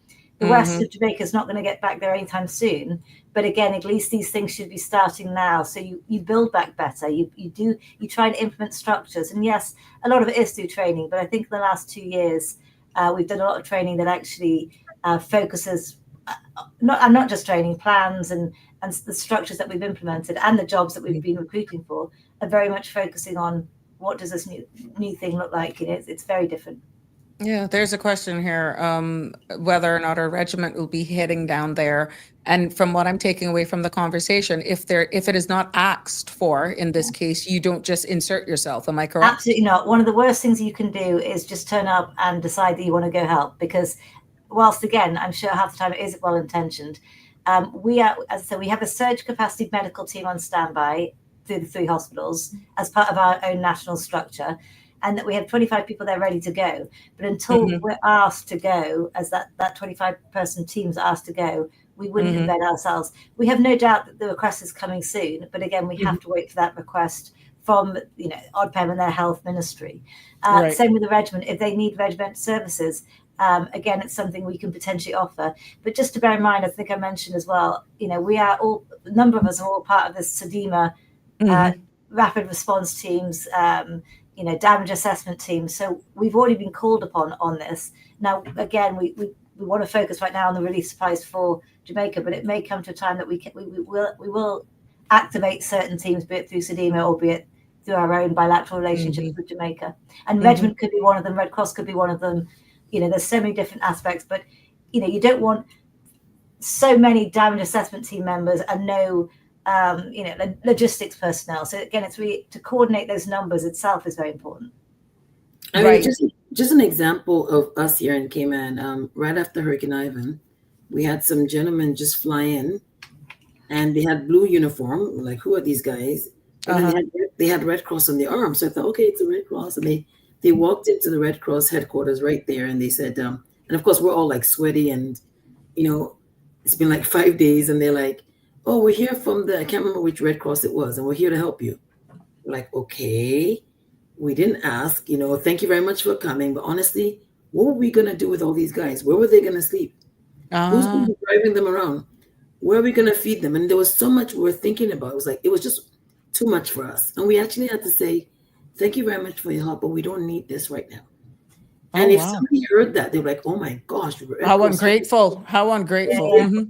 But the reality is that we had our volunteers, we had our plan. Who was going to pick them up every morning, take them here, food and all that? That's just too much. And hotel, everything about it becomes really tricky. And I think even more so with untrained volunteers, that again, if you're trained in logistics or military or whatever, that's helpful at times, assuming we were asked for that kind of social capacity. But we often see a surge of people coming forward as volunteers who just want to go help. But again, if you're untrained in these kind of scenarios and you're getting into, some very, very tricky territory and infrastructure, you become a burden on the community itself. And so there's so many other ways to help. That doesn't mean deploying to the country or giving, items that aren't being asked for. Correct. Now, for the sake of those who may just be joining us, their logistics and with what role the Cayman Islands is playing as we help as a nation nationally to assist our brothers and sisters in Jamaica at this time in the recovery process. For the sake of those, do you mind recapping in your individual capacities, please? So the Cayman Islands Red Cross has launched a monetary appeal. We have it on all our social media handles, and we're asking people to donate money. There's a list from the Jamaican government that says the items that they need. And when we were looking at the list, one of the things that it says is 100,000 mattresses. So if you think about buying 100,000 mattresses, you're not just going to the local store. Mm-hmm. And one of the things that the Red Cross does is they buy in bulk. So they buy in the hundreds of thousands. And that's why we have a monetary appeal, because with those funds, we're not just buying 10 or 100, we're buying in the hundreds of thousands.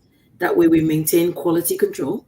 Mm-hmm. The goods that we're given is standardized and people can get the right items. And so money really goes a long way. Mm-hmm. Okay. Ms. Danny? So I guess from our perspective as a government, so under the National Emergency Operations Centre structure that Hazard Management coordinates, one of the entities there, we have 19 emergency support teams, and one of the entities is the Voluntary Agency Responders. And that, again, is led by Red Cross, and they coordinate all the different charities. The idea is ADRA, R3, Kiwanis, Lions, and the conversations led by them to say who's doing what, mm-hmm. And again, how can we avoid duplication? So obviously we know Rotary set up a good cash appeal. So we'll put all that stuff on our website. But again, we also have the recovery aspect. We have a team who has members of like John Doe's in it, and Will Pinot from the Chamber of Commerce, who is acting as our economic continuity emergency support team chair. Mm-hmm. So whilst we're not in activation mode right now, we've morphed a lot of the people who would normally be working with us under activation into a relief and recovery sort of cell. And that again is logistics, who's at finance, Chamber of Commerce, the Voluntary Agency Responder Chair, John Doe, and other people who can help us. What does this look like? Right now, again, I can't stress this enough, it's really important to be responding to what's being asked for. Hence mm-hmm. why right now we've got the cash requests, the cash. So we have a site, as I mentioned, www.caymanprepared.com/Melissa Relief. Mm-hmm. And again, everything that we're doing is now getting uploaded on that site. So all the up-to-date information about like Red Cross, how to donate, Rotary, how to donate, the Jamaican needs assessment list, everything is on that site. So we'll continue to update that. And I just bear in mind, obviously, some charities will take a while to decide what they want to do. So whilst we might not know, Lions right now may have an appeal in the making, but we don't know about that right now. Right, right. That's an example. I'm not. Yeah. But so we'll be continuously updating that page once we know more about who's doing what. And again, that's mm-hmm. who coordinate through the Red mm-hmm. Cross. And again, we continue whilst we stood down the infrastructure, both the executive at the top, council, and the tactical group.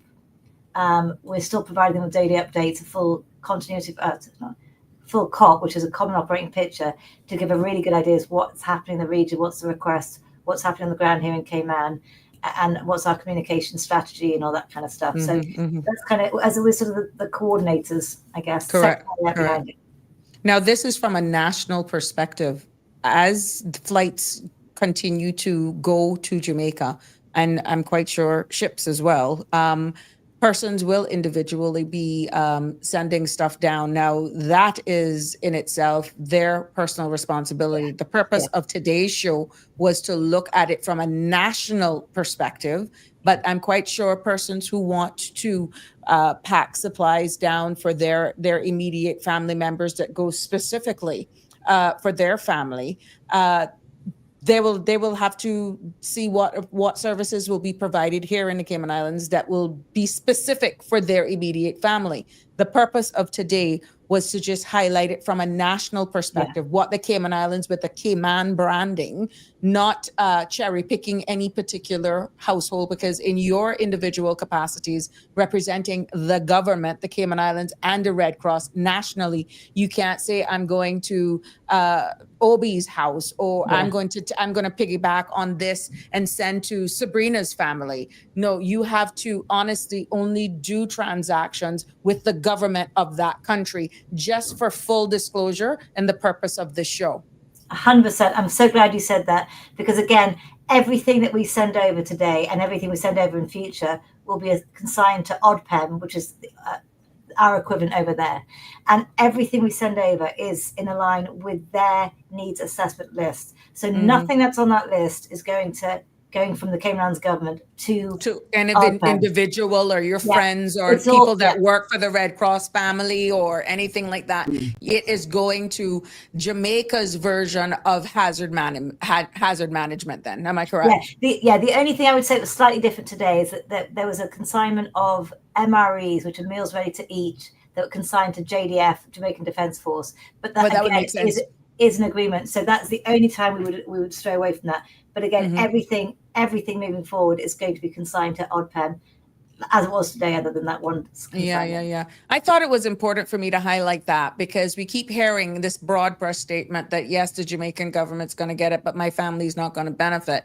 And we don't want to send the wrong message that you can hitch a ride on any national let's say relief that is going down, because that would be a logistical nightmare for you to say, oh, that pallet is for Sabrina's family or John Doe's friends that lives in this part of Jamaica. You can't do that when you're dealing with government to government.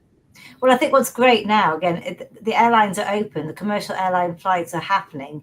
So those rules, whatever those rules are for being on the receiving end, yes, there may be delays and so forth, but if someone wants to go on a plane, for example, and go to their family in Jamaica and take goods to them, of course, it's great. Commercial airlines are now open again, because that really helps with repatriation, evacuation, but also sending items personally from one person to another. Now, again, I don't know what that looks like at the stage with, if they're not on the flight, that's different. That's correct. But everything that we send to Jamaica will be on the needs assessment by ODPEM, and it'll be consigned to ODPEM. Good. Just good to get that out there. Any final words, closing thoughts? I mean, I'm hoping that people took away and get a better understanding of logistically when the national response, when nationally a country responds and give aid, in this case, as happened earlier today, versus when individuals take it upon themselves, that is more concise, not involving a government, or let's say even when you're dealing with, for example, ADRA, that is headed up by the Adventists, right? That is more with ADRA to ADRA. Am I right? And Rotary to Rotary and Red Cross to Red Cross, yeah. And the ministers, again, a lot of the churches will have a counterpart in Jamaica that they'll work with. Correct. So again, going back to what you can do, if you are a firm supporter of one of these charities, well, that's probably a good way to do it. Go to something that well, that you have a faith in the charity, what the back is. Don't be giving money to any pop-up charities that have no auditing trail and no history, because that's where your money will be taken into the wrong hands.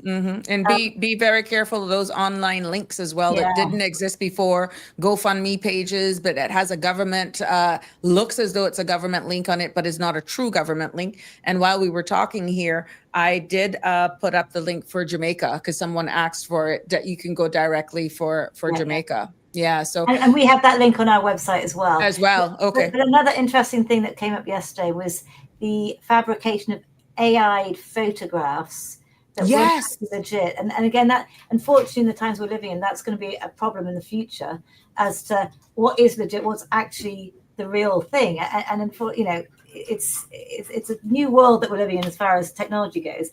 But again, I think there's a stamp on it.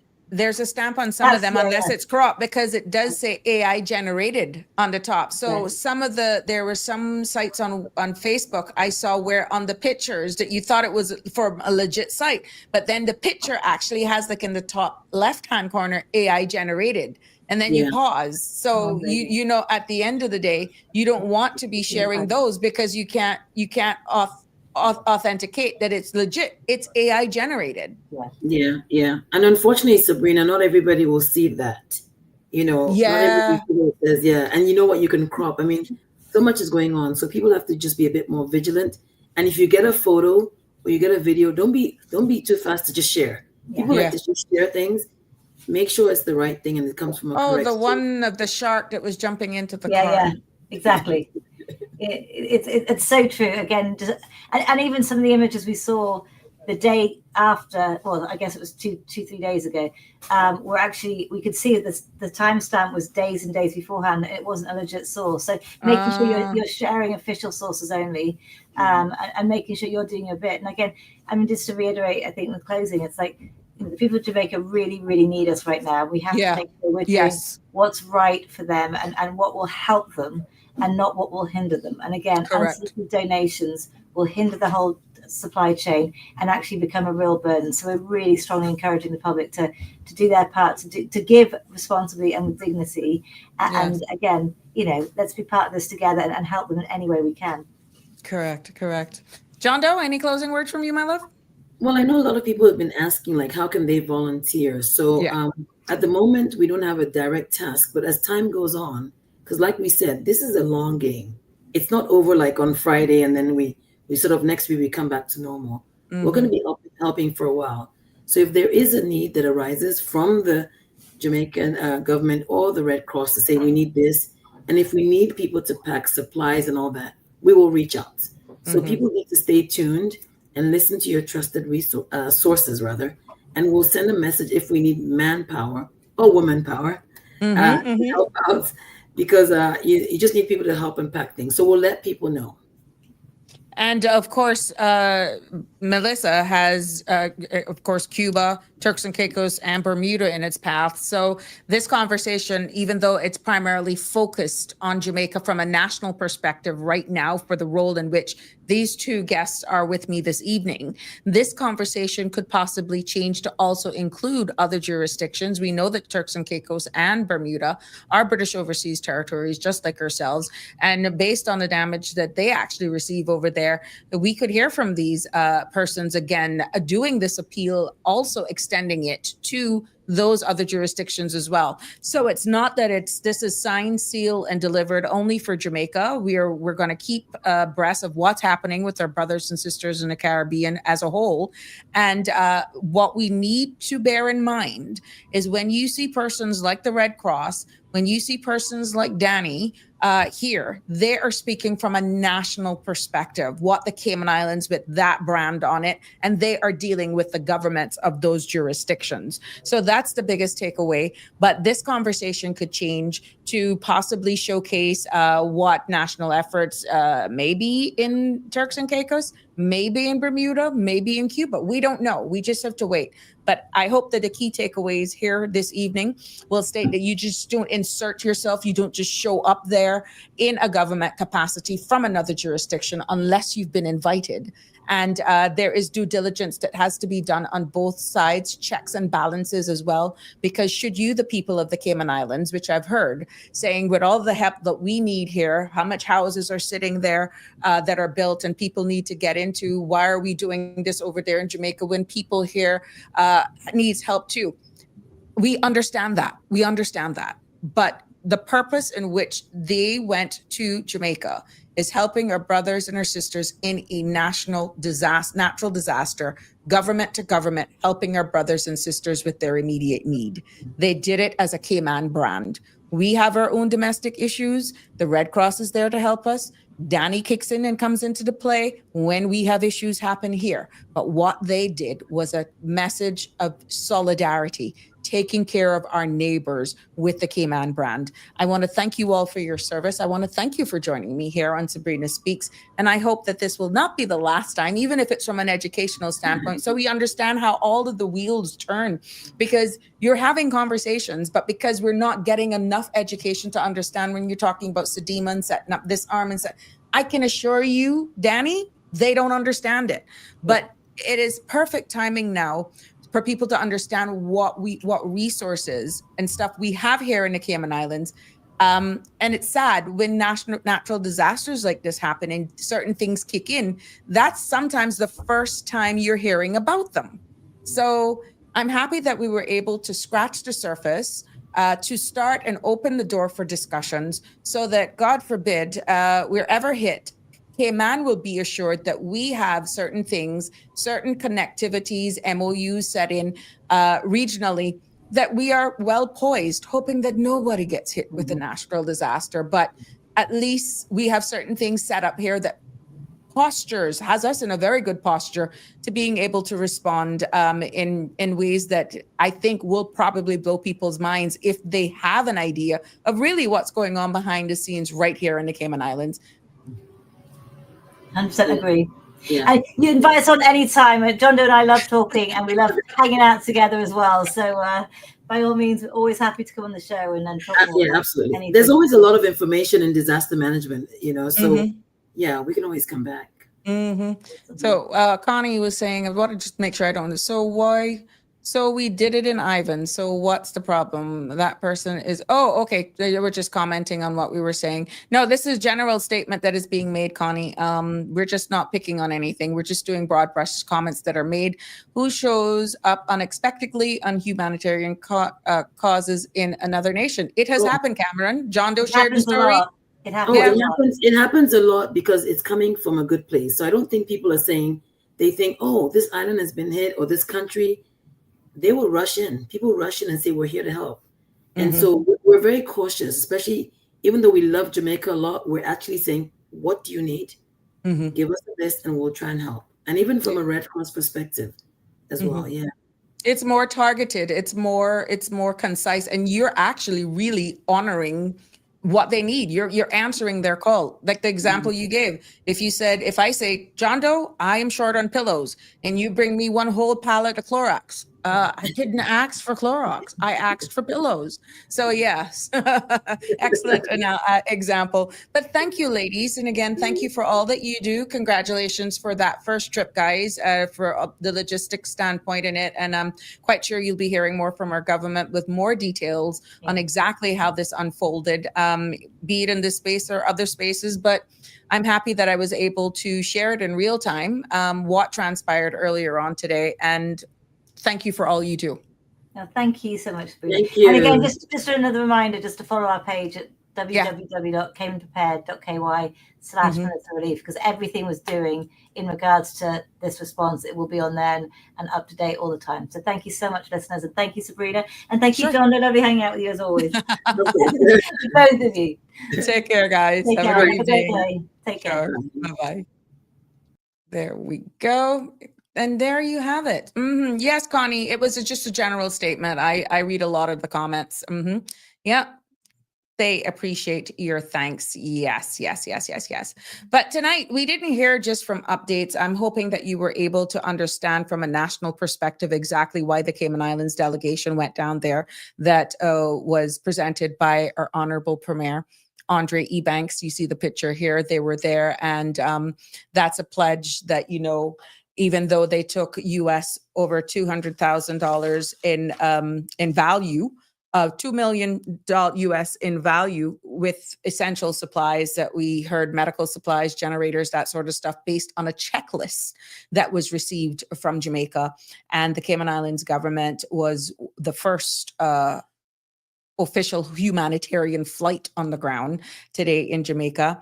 And even though, you know, we made this first trip, it is a pledge by the Cayman Islands government. Right there, you see the picture of the Honorable Premier, and we got our the leader of the government, opposition, the Minister of Agriculture and Works, Minister J. Ebanks, and Home Affairs and District Administration, Nicholas DaCosta, and Dr. Marzouca, who was supposed to join me. I don't know what happened, because he's the representative for Jamaica here in the Cayman Islands. So he's the one that can also act, and he saw it on the ground. He was there to be able to help the Jamaican population here in the Cayman Islands. He would be like your counselor. And he would be able to answer a lot of questions as well, logistical issues. So, of course, I will share all the links on the Sabrina Turner Community Activist Facebook page. I will be sharing any links that I have for you to keep you up to date, and anything that is breaking, and more information along with pictures. But I'm very, very cognizant that there are some pictures that are going around that is just not real. And so unless it's from trusted sources, I'm going to be honest, I will not be jumping and posting just for posting's sake. I will make sure that it's from a legitimate source, so that what I'm giving you is real, and it's aligning with what other stuff is being shared. Like, for example, this one that confirms Flow, you know, saying 70% of their customers are mobile service remains stable for 70% of their customers. So that's a good thing. And, you know, they have joined up now with Starlink. And then another headline, again, from 70% of Digicel service offline following passage of Melissa. So for those of you who are having difficulties getting onto your family, loved ones and stuff, this could be the issue. But Starlink is really being called a hero over there in collaboration with Flow right now.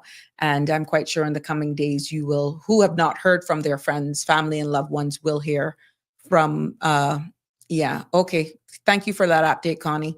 But yeah, so we'll hear from him again on a one-on-one. I promise I will bring him here so that we can get an update on that for you.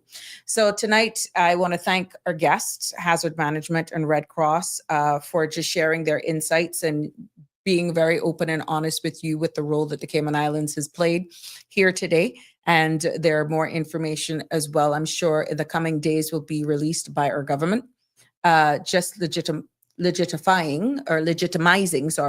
exactly what this means for the relationship and continued relationship building in times of need like this.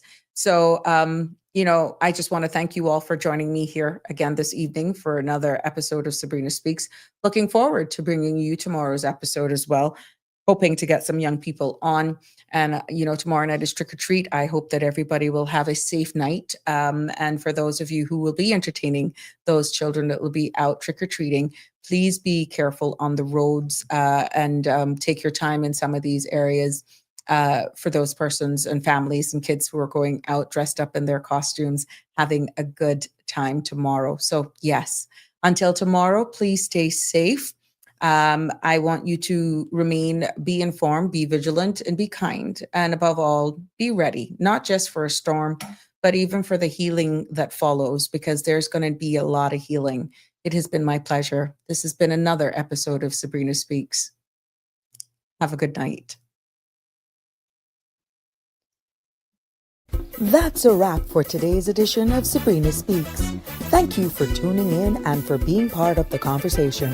Remember, the dialogue doesn't stop here. Stay engaged, stay informed, and most importantly, stay empowered.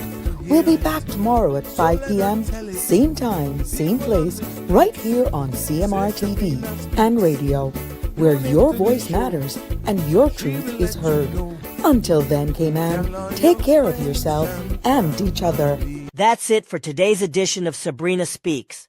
where your voice matters, your story counts, and your truth is always welcome. Join us weekdays from 5 until 6:30 p.m. right here on CMR TV as we dive into the topics that matter most to you. Catch the show live or on demand at cmrtv.com. And don't forget to follow us on Facebook, YouTube, and Instagram so you never miss a moment. Until next time, stay informed, stay engaged, and always speak your truth.